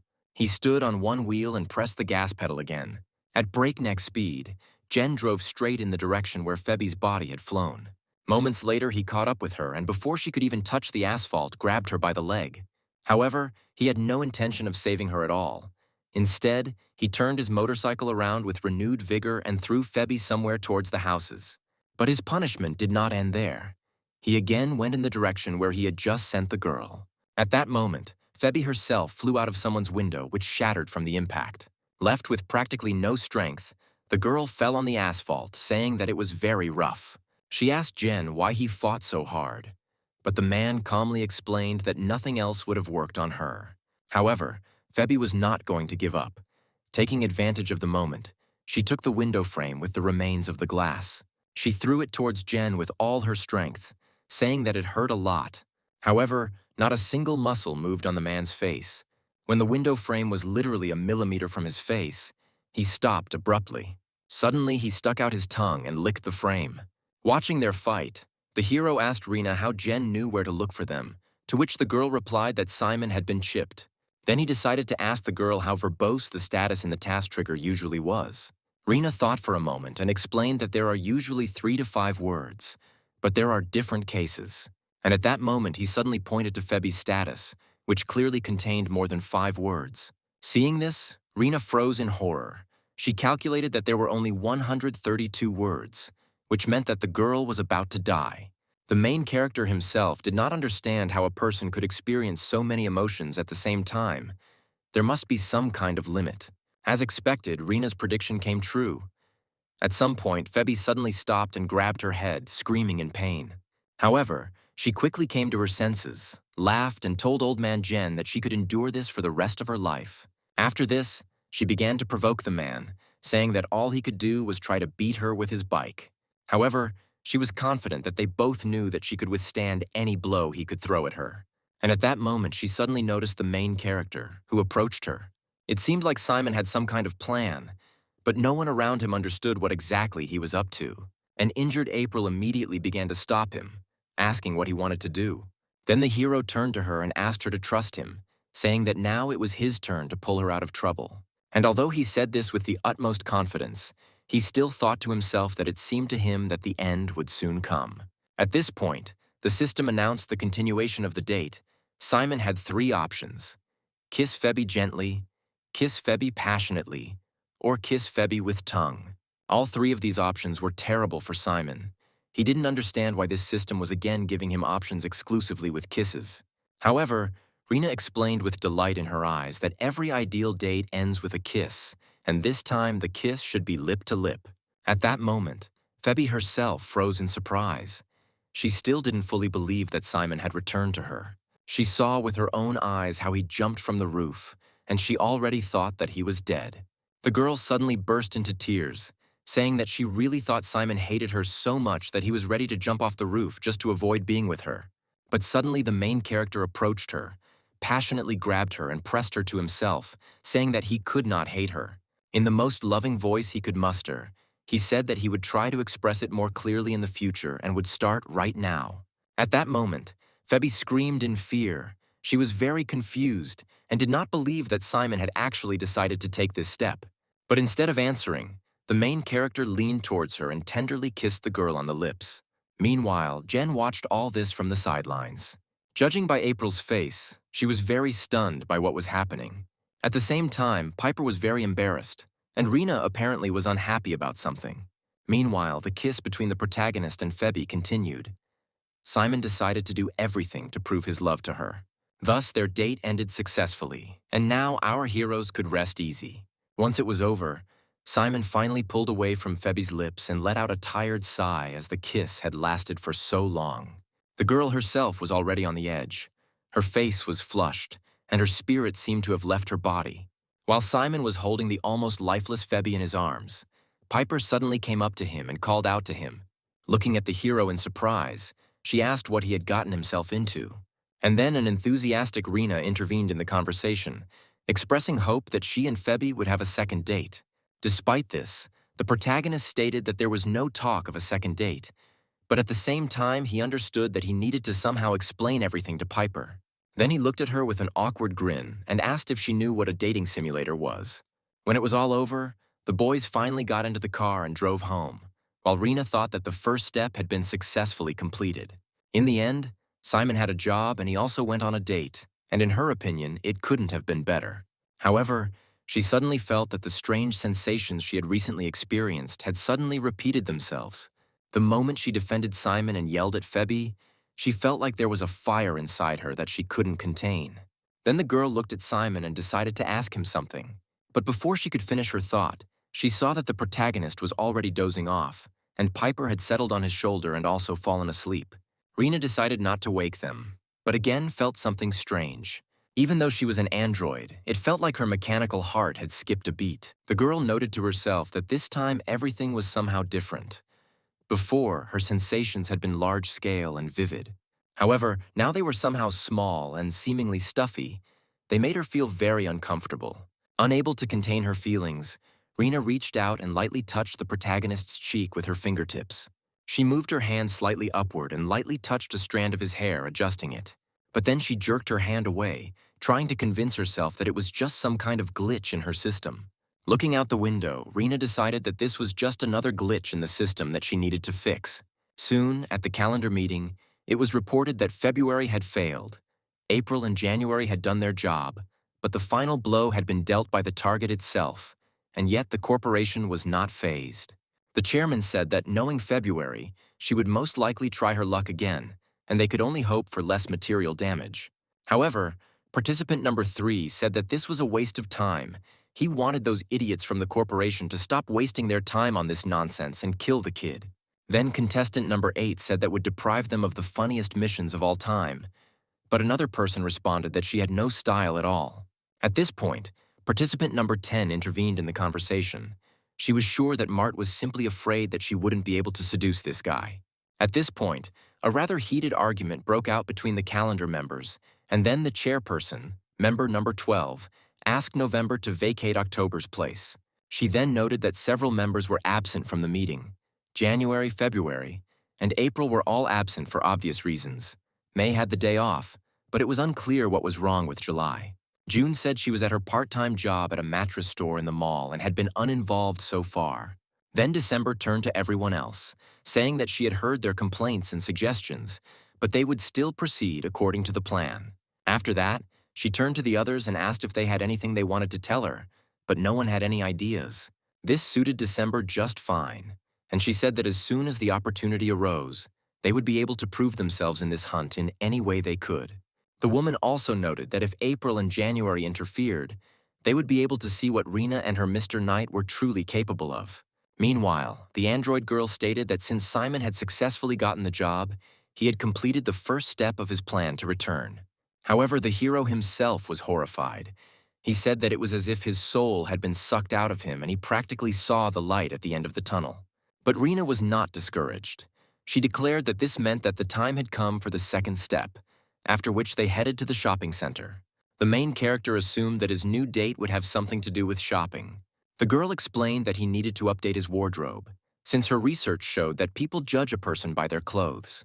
The protagonist still didn't believe that they were doing this, because so much time had passed since those 2 bodyguards were constantly hovering over his shoulder. However, January ended up going on his own mission, and April left them to meet a friend, although Simon didn't even suspect that she had any friends at all. Looking at his savings account, he sighed, hoping that he had enough money for new clothes and that Rena had taken the budget into account in her plan.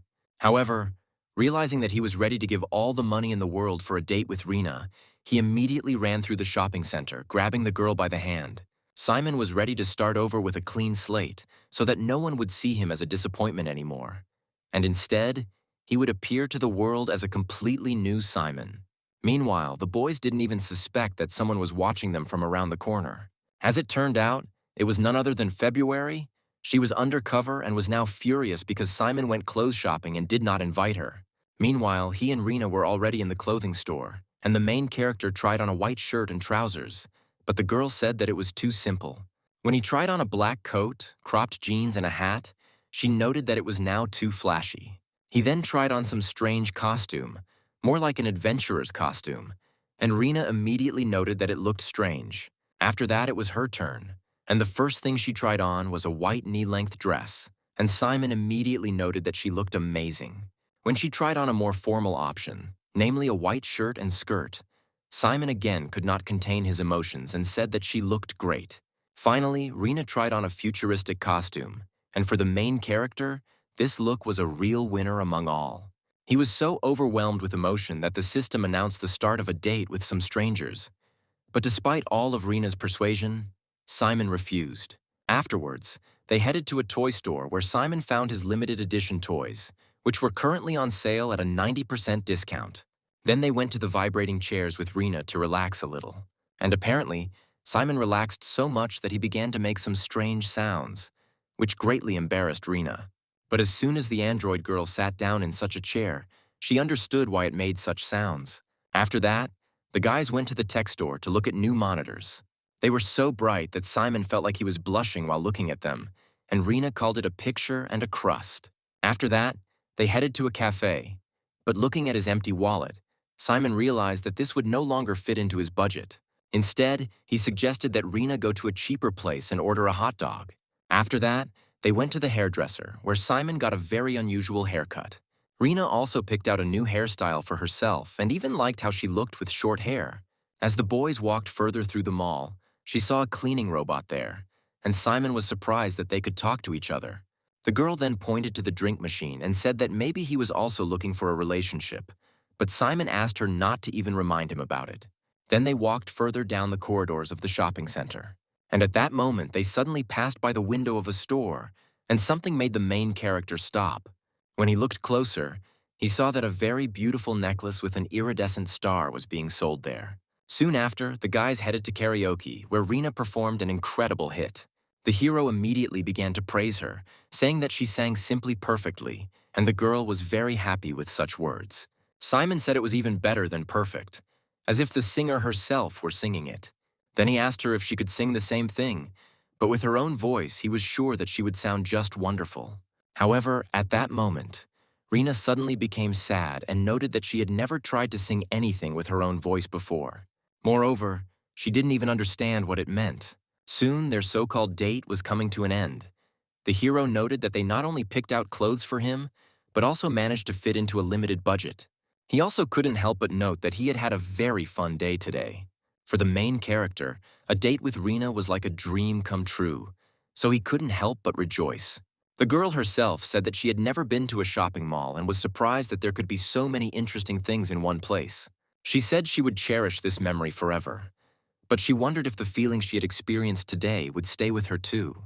At that moment, Simon looked at her in surprise, not fully understanding what she was talking about. And then he suddenly decided that they could help her preserve these memories with the help of one thing. He pointed to a photo booth that was right in front of them and invited Rina to go inside. The girl was surprised why this was necessary, since he could have photographed everything on his phone. But Simon suggested that real photographs have their own magic. He himself wasn't entirely sure of it, but one day Piper told him something very interesting. When there is something tangible that you can touch, feel, and experience, then it becomes real. And that is exactly what happened to Rina. After this, Simon pressed the button and asked the girl to get ready for the photo. However, Rina didn't react to this in any way. She was still absorbed in his words about her being real. The protagonist said that the first photo could begin with a smile and a peace sign, but at that moment the android girl's hand reached out to him. Suddenly she grabbed his face and asked what he had just said. Leaning very close to him, the girl asked Simon to say those words again. The main character blushed deeply and froze from embarrassment due to the fact that Rina was so close to him. Just then, the photo booth decided to take a photo, and the bright flash finally brought Simon back to his senses. When they left the photo booth, the hero was clearly unhappy that such a moment had been slightly ruined. Meanwhile, Rina looked at the photographs and noted that she wasn't looking her best, but perhaps that was the way it should be. At that moment, they suddenly heard someone screaming coming from a nearby mattress store. The overweight man said he had come to complain about the faulty water mattresses, but the consultant said it was all his fault. A girl named Jules said she tried to warn him because these mattresses have a weight limit. At this point, the man became even more angry, realizing that she was hinting that he was fat. Jules explained that that wasn't what she meant, but ultimately decided not to argue and simply agreed that he was fat. The man continued to yell at her, and the whole situation was starting to get a little annoying for the girl. She looked into her small purse, realizing she needed another lollipop. She seemed completely oblivious to the man, who still wouldn't calm down and continued shouting at her. Then he started asking Jules who their manager was here. In response, the girl looked at him with a sly grin and said that she was the manager. Then the man began to accuse her of the fact that her generation was the worst, that no one here respected people or had a work ethic. Simon, watching from the sidelines, noted that the service industry was always some kind of hell wherever you went, and that no one should have to endure this verbal humiliation for pennies. Then he decided to pass by and called Rina with him, telling her not to pay attention to it. Meanwhile, the man continued to yell that Jules had clearly never worked a day in her life, and that these kids were just trying to make money playing their video games. These words truly angered the protagonist, and he immediately rushed back to the store intending to deal with the fat man.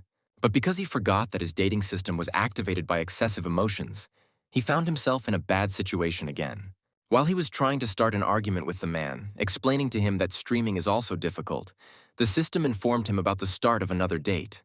But Simon seemed to ignore this, talking about how hard it was for him to complete games without dying, as well as take part in all sorts of stupid challenges. At this point, the system reported Jules's status. She was tired, confused, and apathetic. But Simon continued to argue with the fat man, saying that they needed to deal with contracts, promotion, and collaboration schedules. He stated that every video and every piece of content is made by hand, and that every streamer must be a master of image, sound, and also have a sense of humor. At the same time, their older generation can't even connect to the internet, and when they do, they only consume one word, so there's no point in even mentioning it.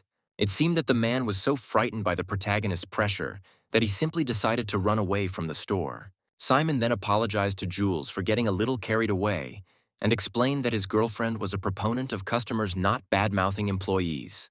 However, the girl only thanked him for intervening, after which she noticed something. At this moment, the main character began to shake with fear. He thought that he had accidentally revealed his identity. Jules slowly leaned towards him and began to examine his face closely. But then she suddenly pulled back, gave him a thumbs up, and told him he was a really cool guy. She didn't know if he had come there for a mattress, but she said she could give him a discount as a token of her gratitude. Simon noted that his mattress was falling apart, but he didn't know if he could afford to buy a new one. Realizing that the protagonist would hardly be able to find enough money to make the purchase, Jules offered him a 99% discount. Simon was very surprised and asked if she was seriously ready to offer him such a discount, and the girl suggested that it was still too expensive for him. And then the main character thought about how good it would be for him to have a new mattress, which would be even bigger than his old one. Then he decided not to refuse such a generous offer, and he and Jules shook hands. However, the girl said that first they needed to find the most suitable mattress for his lifestyle. Simon was immediately excited, thinking that he would just have to fill out some form and the staff would find him a mattress. However, it all ended with Jules starting to tell him her life story, and it all ended with her telling him how she lost her 17th job. However, in the end, the agency took her to another place, and that is how she ended up here. Simon then decided to ask her how long she would go with them, to which Jules said that she needed to determine what kind of person he really was. She explained that mattresses are very important in a person's life, and suggested that this is because people sleep on them every night. The longer they spent time together, the more she revealed completely unnecessary information about herself. The main character was horrified, realizing that he could not get rid of this obsessive girl. Now his date with Rena had turned into some kind of ridiculous threesome, and he had already regretted 100 times that he had agreed to buy this mattress. This green-haired girl was ruining their whole romantic vibe, and he even began to assume that she was doing it on purpose. However, Simon decided that he needed to calm down. He couldn't let some stranger ruin his date. He decided that now he needed to think about the mattress, which he could get for literally next to nothing. And then he suddenly noticed something strange. When Simon looked at Jules, he saw that she was drinking from his own glass, with her own straw in it. When Rena saw this, her eyes lit up with delight, and she immediately thought that a date had begun between them. She even noted that it was incredibly brave of them because they did it in front of everyone. At the time, Jules noted that it wasn't her favorite drink flavor, but it was pretty cool. In response, the main character only looked at her in horror. And at that moment, he realized that he couldn't take it anymore. He threw the glass at the wall, saying that this was his last straw. He then jumped up from the table, saying that Jules could forget about the mattresses, and asked if she could see that he was currently on a date with someone else. But there was absolutely no emotion on the girl's face. She only briefly apologized for it. Meanwhile, Simon was furious, saying that with such dialogue, it seemed like the date was solely revolving around Jules. Moreover, he was very irritated by the lollipop that she constantly kept in her mouth, so he came up to her and abruptly took it out. But when he looked at the wand in his hand, he realized that it was empty. There should have been a lollipop on it, but it simply wasn't there. When Simon looked at Jules, it seemed to him that she was dying, and at that moment she suddenly swallowed something. The girl was clearly unhappy that she had swallowed the candy and almost choked on it. At this moment, the main character began to come to his senses a little and realized that he had ended up somewhere wrong. He apologized to Jules, saying that he was willing to buy her a new lollipop, but her reaction was not at all what he expected. The girl immediately began to emit an ominous aura. She chuckled, saying that she had held up so well, but in the end, everything went down the drain. She turned to Simon, saying that he seemed to like girls on the rougher side. Looking at him with crazy eyes, Jules said that she was not at all against it, since she liked to be a little brutal herself. And then suddenly she hit the table with her palm, splitting it in half. She decided that she was fed up with this submissive behavior, and that she could no longer restrain herself. she said with a crazy laugh that Simon had just won himself a date with July. At that moment, the main character froze in horror, realizing that in front of him was another member of this calendar group. Jules laughed sinisterly, asking Simon if he was ready to have some fun with a real woman. However, at that moment, the security guards intervened in their conversation. They stopped the girl, asking what she was doing there. The men immediately pointed their guns at her, ordering her to put her hands up. But before they could say anything, Jules appeared behind them and delivered a powerful slashing blow. In an instant, the unfortunate guards were completely naked, and Jules just laughed. She noted that, unfortunately, these little people break very easily, and therefore she was not at all interested in it. Then she turned her attention back to the hero of the occasion, namely Simon. But to her surprise, when she turned around, she saw that he was already running away from the cafe with Rena.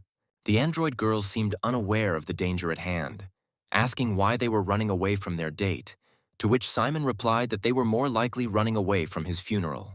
At that moment, the system suddenly began to give him messages about extreme danger, after which it launched the SBR protocol. Suddenly, the system gave him a message that he needed to duck, and when the hero turned around, he saw that Jules's leg was already flying at him. At the last moment, heeding the system's advice, he ducked sharply, and thus the girl flew past him. But when the hero looked up, he saw her right in front of him. Jules clearly had no intention of letting him go. She said that she finally had the opportunity to relax.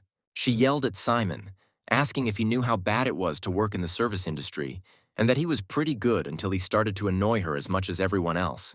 But now everything was different. This world.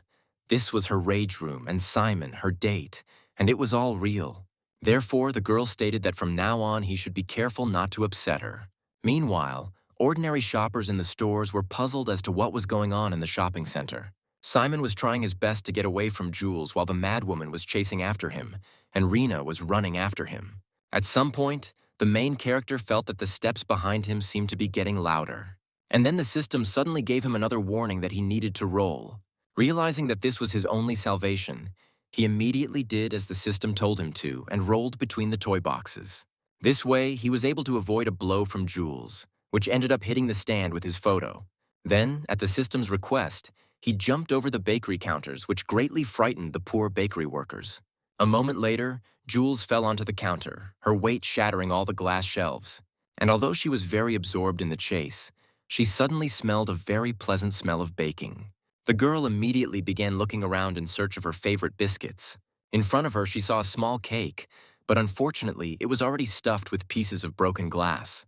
Meanwhile, the protagonist and Rena hid around the corner, and Simon thought that this girl called herself July, which means she is an agent of the calendar. Looking around the corner, he wondered how much longer he could hold out. The system offered him 3 possible answers, one of which could involve kissing her, and this began to irritate the protagonist. But he also remembered how much the kiss had affected February, thus preventing the disaster from happening. So, when he came out of his hiding place, he decided that if he kissed Jules, he could end all of this sooner. Raising his hands in a calming gesture, he asked Jules to wait a bit and talk about everything calmly. He said that he knew that she was a calendar agent and had come here to seduce him. However, the girl seemed to have heard some nonsense and looked at Simon in surprise. He froze in horror, hoping that his guess had been correct and that he hadn't made a complete idiot of himself. An awkward silence fell between them as Jules stared at him. She then said with displeasure that Simon really was a master of deduction. She assumed he had already been told about the reward and asked if it didn't turn Simon on, to which he replied that it rather drove him to a nervous breakdown. Then the girl said that she already knew about it, but she had to make sure that he would survive if they were together. And then the main character realized that she was distracted, which meant this was his chance. Taking advantage of the moment, he immediately approached Jules and grabbed her by the shoulder, while Rena watched everything that was happening.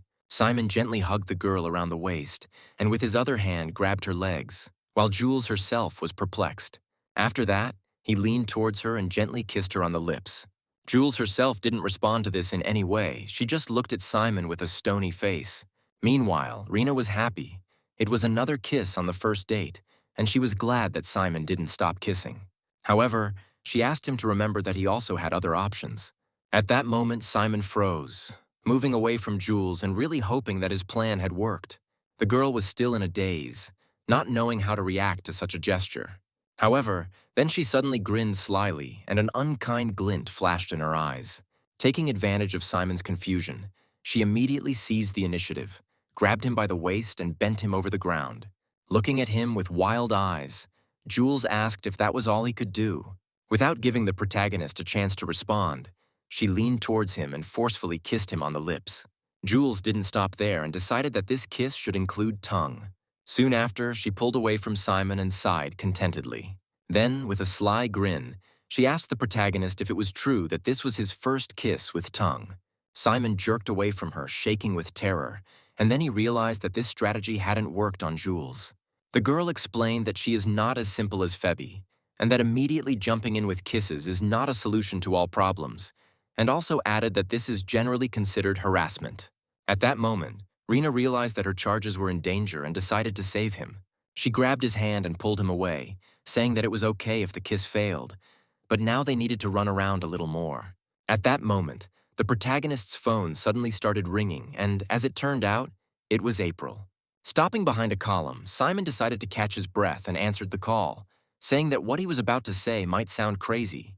When he told her everything, she said that they couldn't have guessed that there was a calendar agent working in the mall, and that she was even crazier than February. She said that Jules was faster than February, and unlike her, knew how to fight, so the fact that Simon was still alive meant that she was just playing with him. Then the hero asked what he should do, but April explained that if he didn't have a tank hidden away, then nothing, and even so, he would still suffer because of her nails. However, the girl promised to put him in touch with someone who could help him, after which she wished Simon good luck.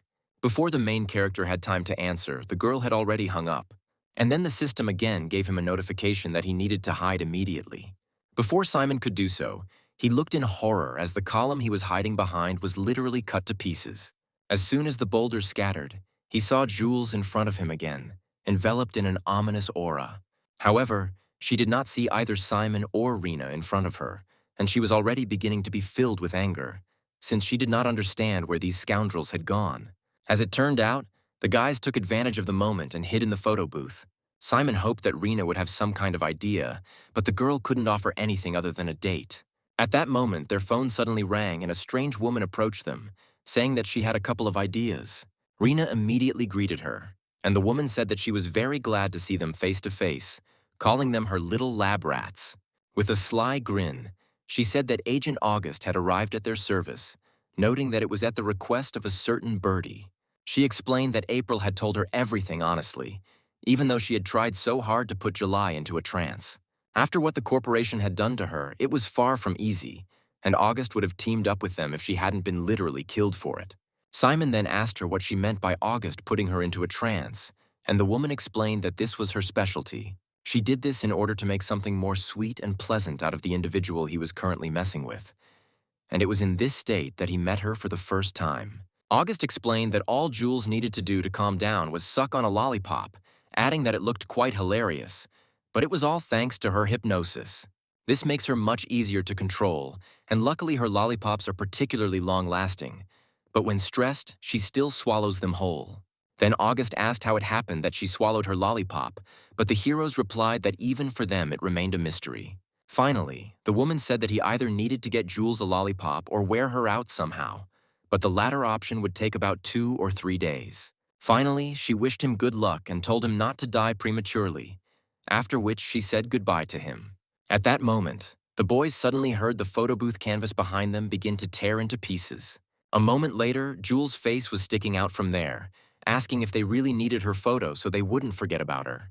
Immediately after this, the mad chase continued, and while Simon and Rena were terrified, Jules herself declared that she had never had so much fun.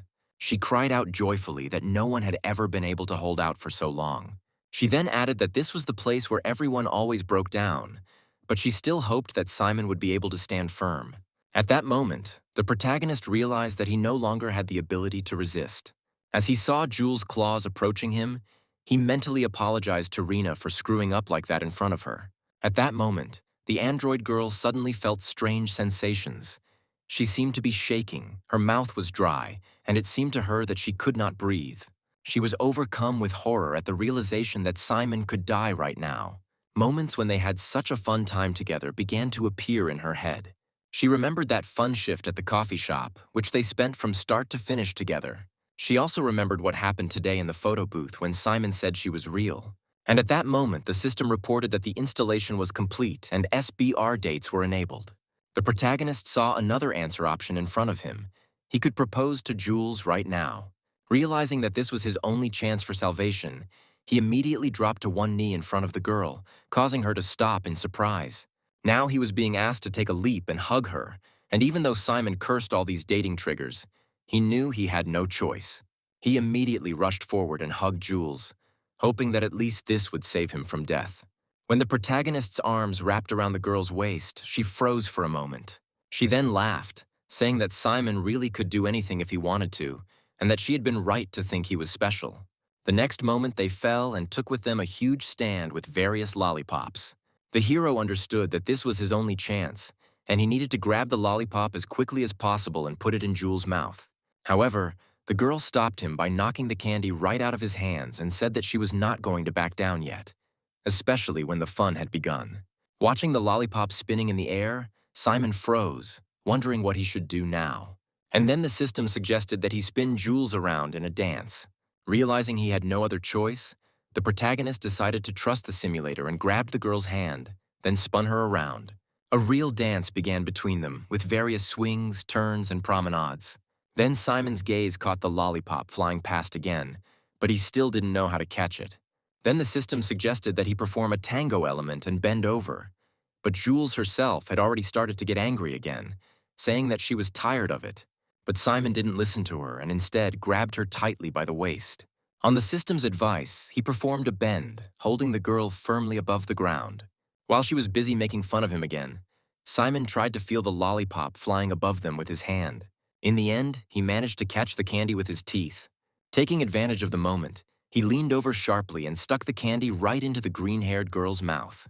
At this point, the system reported that the date was over, and Simon had achieved 777 points in the dance, which became a new record. At that moment, Jules suddenly froze in bewilderment. However, she calmed down quite quickly since these candies really did have a calming effect on her. Then she straightened up and looked at Simon with indifference, while he himself fell exhausted to the floor. Rena immediately rushed to him to bring her friend to his senses. The hero himself experienced a whole range of emotions. He still did not believe that it was all finally over, because he thought that it was already the end for him. When Rena helped him get up, he said that everything hurt, but he would definitely live, and it was all thanks to the system. Then the girl said with a smile that they were able to cope with it.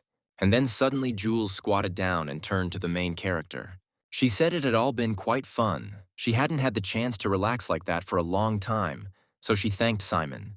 Moreover, she even suggested repeating this sometime and asked if he needed a mattress. But now the hero just wanted to go home. At that moment, April appeared behind him and immediately began asking if Jules had hurt him. When Simon noticed her, he realized that the girl looked very unusual. Instead of her usual military uniform, she was wearing a yellow dress. The protagonist was so overwhelmed by the feeling of surprise at her new appearance that the system reactivated the date. April turned to him and congratulated him on his survival, saying that surviving the meeting with Jules was a reason to celebrate this day well. Simon saw 3 possible responses: compliment her outfit, say she would wear it next time, or ask her to change from her summer dress into her wedding dress. By choosing the first option, Simon said that her shopping partner had a very keen eye, as yellow was definitely her color. Hearing this, April blushed, saying that she was glad that she didn't look too pretentious, but asked Simon not to get too used to it. She said the dress had great pockets big enough to hold a grenade, and she was thinking of adding a couple more for when she needed to go undercover. She then asked Jules how she was feeling, and the girl replied that the mattress store had just written to her saying she was fired. She said she would go sit on the massage chair and wait for Otto or Gaz, and then asked Simon to call her later. Meanwhile, February watched all this and shook with rage, not believing that Simon had spent the whole day shopping with other women. She herself was a model and a professional cosplayer and did not understand why he did not invite her, because she could help him much better than these pathetic worms. At that moment, the real Jules next to her reminded her that she was actually here too. However, February ignored her and left the toilet, hoping that Simon would call or at least write. And at that moment, she suddenly heard someone's voice asking if she really couldn't do without this guy. In front of her, she saw a young man. It was June, who said that he was ready to introduce her to Simon. However, he added that he would do so on the condition that she kindly gave him the reward once they severed her connection with Rena. When evening came, the main character went to a coffee shop. An awkward conversation ensued between him and Piper, and suddenly the girl asked him to come closer. She gently placed her hand on his cheek and began to carefully move it up to his hair. The girl noted to herself that she understood how stupid it looked, but another part of her literally screamed that she had to do it. Soon after, the protagonist told her about how crazy his day had been. He said he had never moved so fast in his life, and Piper remarked that he had truly had an unforgettable weekend. However, she then noticed Simon's new haircut and asked how angry he had made the hairdresser to do that to him. The hero asked if she didn't like his new hairstyle, to which the girl replied that she could barely hold back the urge to gag when looking at it. At this moment, the main character suddenly thought about something. After waiting for Piper to change into her casual clothes, he approached her again. To her surprise, he handed her a small red box and said that he bought it for her. Simon looked down in embarrassment and said he bought the item as an apology for everything he had gotten her into. The girl silently accepted the gift and carefully opened the small box. What she saw inside made her eyes sparkle with delight. As it turned out, there was that pendant with the sprocket inside, but it broke a little during yesterday's running. Simon explained that Piper had taken risks for him and that he had dragged her into his problems even though he hadn't really meant to. However, the girl approached him and, without letting him finish, said that this was what he really wanted.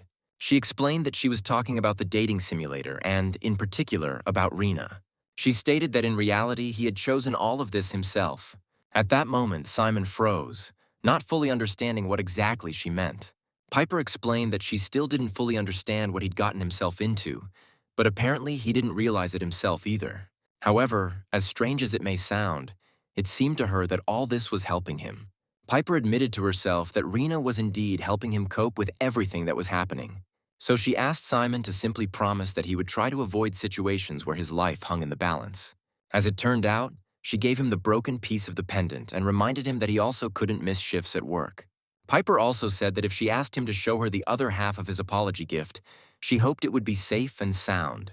In response, Simon said that it wasn't even a question, since with this simulator in his head, he could handle anything, but only within the limits of dating. At that moment, the girl's face suddenly darkened, and Simon did not understand why. Then she suddenly pulled him towards her by the jacket and said that she couldn't do this anymore. Piper thought to herself that she realized how stupid this all looked. Everything in her body was trying to convince her not to get involved in all this, because if she was near Simon, she would also be in danger. However, another part of her literally screamed that she could lose everything right now, and if she loses him now, she might never find him again. Then Piper patted the protagonist's head, removing his terrible hair, and now he looked like the Simon she knew. The hero noted that he really felt much better this way. And then the girl suddenly mentioned his simulator again. It seemed like she wanted to ask something but was too embarrassed. She decided to change the subject and asked if it was true that only dates activated him, and Simon explained that he activated them himself, but lately it seemed like he was living his own life. However, this simulator saved him from Jules with these strange choices that he might not need anymore. At least he really hoped so. Meanwhile, the story moves forward shortly before this moment, as it turns out. Before meeting Simon, April decided to go shopping with a friend. She herself wasn't very fond of choosing clothes, but her companion was practically a master at it. However, at that moment, April suddenly stopped because January was calling her. The girl immediately picked up the phone, and he told her that apparently the woman was near her. April was shocked that December let her out, and then January asked to keep Simon and the android away from there, and then everything would be okay. He explained that this time they had placed Jules in a mattress store, and then added that if she needed help, August should be free. Immediately after that, April headed to the observation room with Jen. He said that Simon should have been dead 7 times by now, even if Jules had just been messing around with him, and April suggested that Rena's simulator was helping him. Jen then noted that to call his movements awkward and rough would be a gross understatement, but his reaction speed was acceptable. Then April asked if she should question him, but the man said that there was no need to do that and asked her to leave the boy with him. The story then shifts back to the present day, where Simon was once again sent to some kind of training that was physically taxing on him. One day he was woken up so early that he didn't even have time to eat breakfast, and Rena assumed that Jen had woken him up for a breakfast date. And then suddenly Simon wondered where he was right now, and the girl suggested that it was a liminal space. Jen explained that they were in a place where calendar agents trained. There was no room for breakfast, and his meeting with Jules, where he almost died, was very interesting to him. He said that July should have broken him at the very least, but he came back without a scratch, and Jen believed that Rena's simulator was to blame. The girl herself said that it was really cool.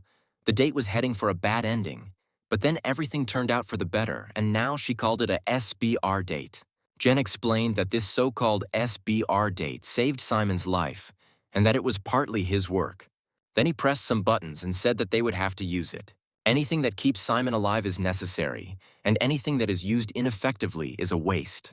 At that moment, the hero froze in horror, seeing that numerous cannons were pointed at him, ready to fire at any moment. Jen stated that if there was even a hint of fighting potential in his head, he was ready to extract it from him through sweat and blood. At that moment, the guns actually started firing, and the protagonist began frantically dodging the shots. Jen explained that his training would be similar to a real fight with calendar agents. But to Simon, it didn't look like training, but rather like an attempt to kill him. But Jen stood his ground, saying they were waiting for his simulator to deign to connect, and until then, they would keep trying. Some time passed and Simon was completely exhausted. He was lying on the floor, shaking with fatigue. Jen noted that the results were disappointing. He had no reaction, but for April, this was not even surprising. Then she helped Simon up, and he thanked her for her help, hoping that she would save him. But instead, the girl put a helmet on him, saying that danger alone wasn't enough, so they would add human elements to it. After that, she put on boxing gloves herself, and Jen asked her not to hold back. Simon realized that they were about to have a sparring match, but he felt that the machine guns were much more dangerous, because he was sure that April wouldn't hit him seriously. But his assumption turned out to be wrong. The girl knocked him down with one blow so hard that Simon choked in pain. The girl pinned him to the floor with her body, grabbing his hand, and Simon began to frantically beat the floor, saying that he was giving up. But Jen was not satisfied with this result, and said that they needed to try again. Simon tried to object, saying that they all knew how this would end. But April obeyed the order and threw him on the floor again. Jen didn't let up and ordered her to do it again, despite Simon's best efforts to convince them that that wasn't how it worked.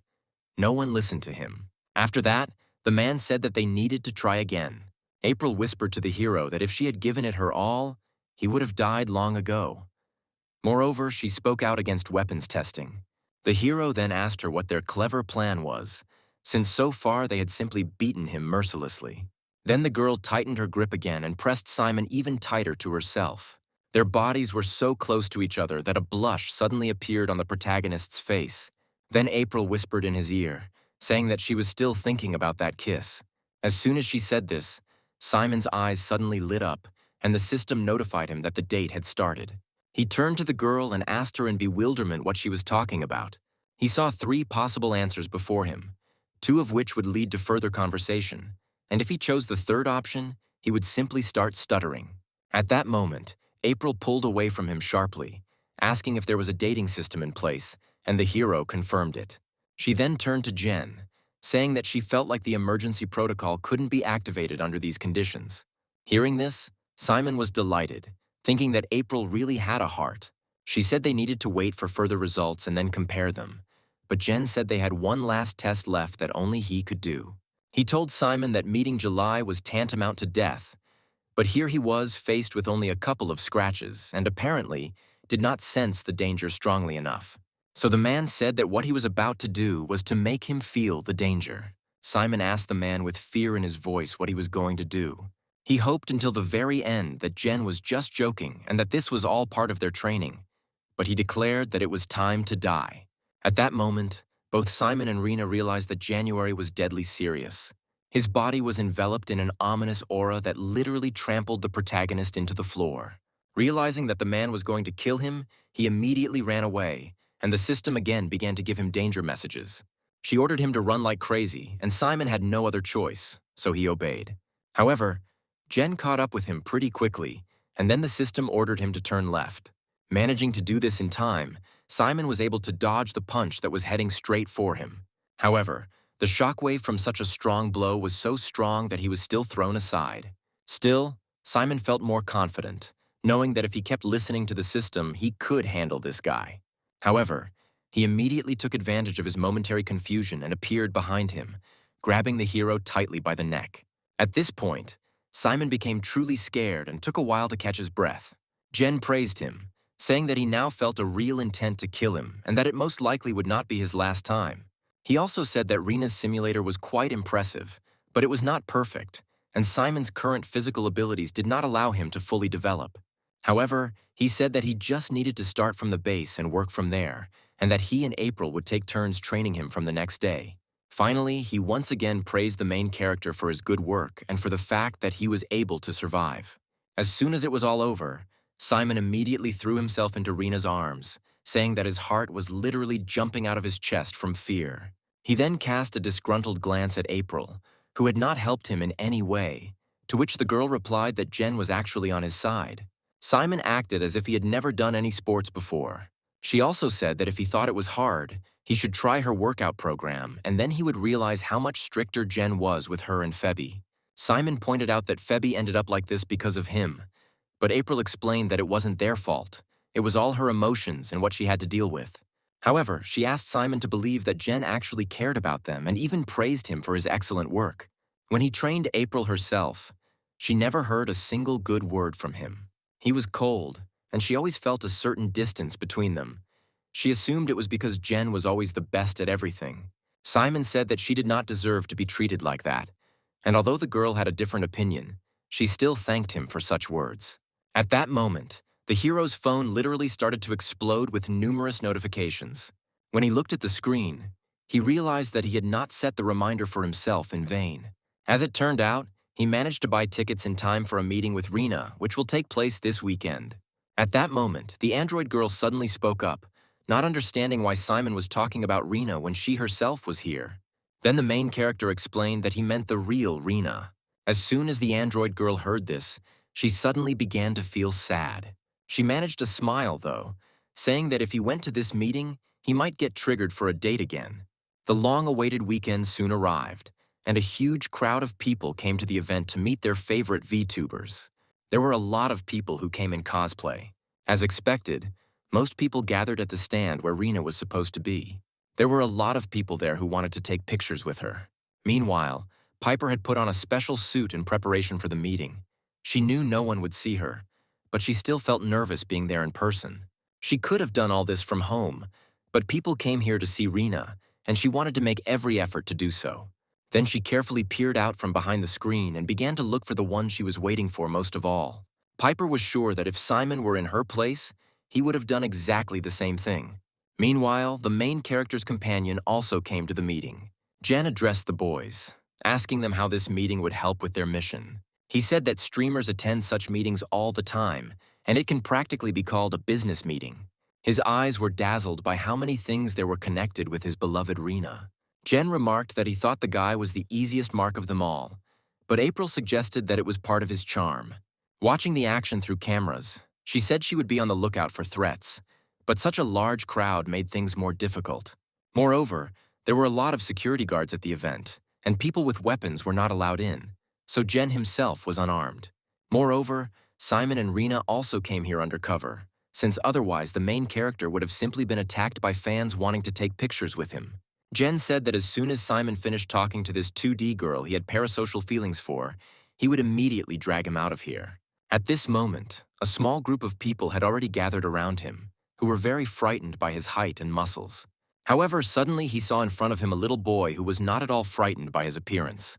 But his mother quickly took him away, apologizing to Jen, saying that her son was a big fan of secret agents and really liked his cosplay. At that moment, Jen looked at himself carefully, not understanding what this woman was talking about because he was in his usual suit. Then he decided to ask April what cosplay was, but the girl told him not to bother his head. It was nonsense. At this point, the protagonist approached Rena and said that he had already bought everything he needed, but the bad news was that he wouldn't eat for a whole week because of it. Nevertheless, he was very pleased with the things he managed to buy. He noted that the artists who drew Rena captured her vibe perfectly, although they certainly couldn't compare to his android friend. At that moment, the girl looked at the icon with the image of the VTuber, realizing that they literally looked like two peas in a pod. However, she was distracted from her thoughts by Simon, who dragged her to where the meeting itself was supposed to take place. He continued to say something, but the girl was so absorbed in her thoughts that she didn't even listen to him. Meanwhile, Jen ran after them as he couldn't let the hero disappear from his sight. At that moment, a man dressed in a red dinosaur costume was watching them. He closely watched their every movement from the side. As it turned out, that person was February. She immediately told June that she had found them, and he told her to follow their plan, after which the girl went after Simon.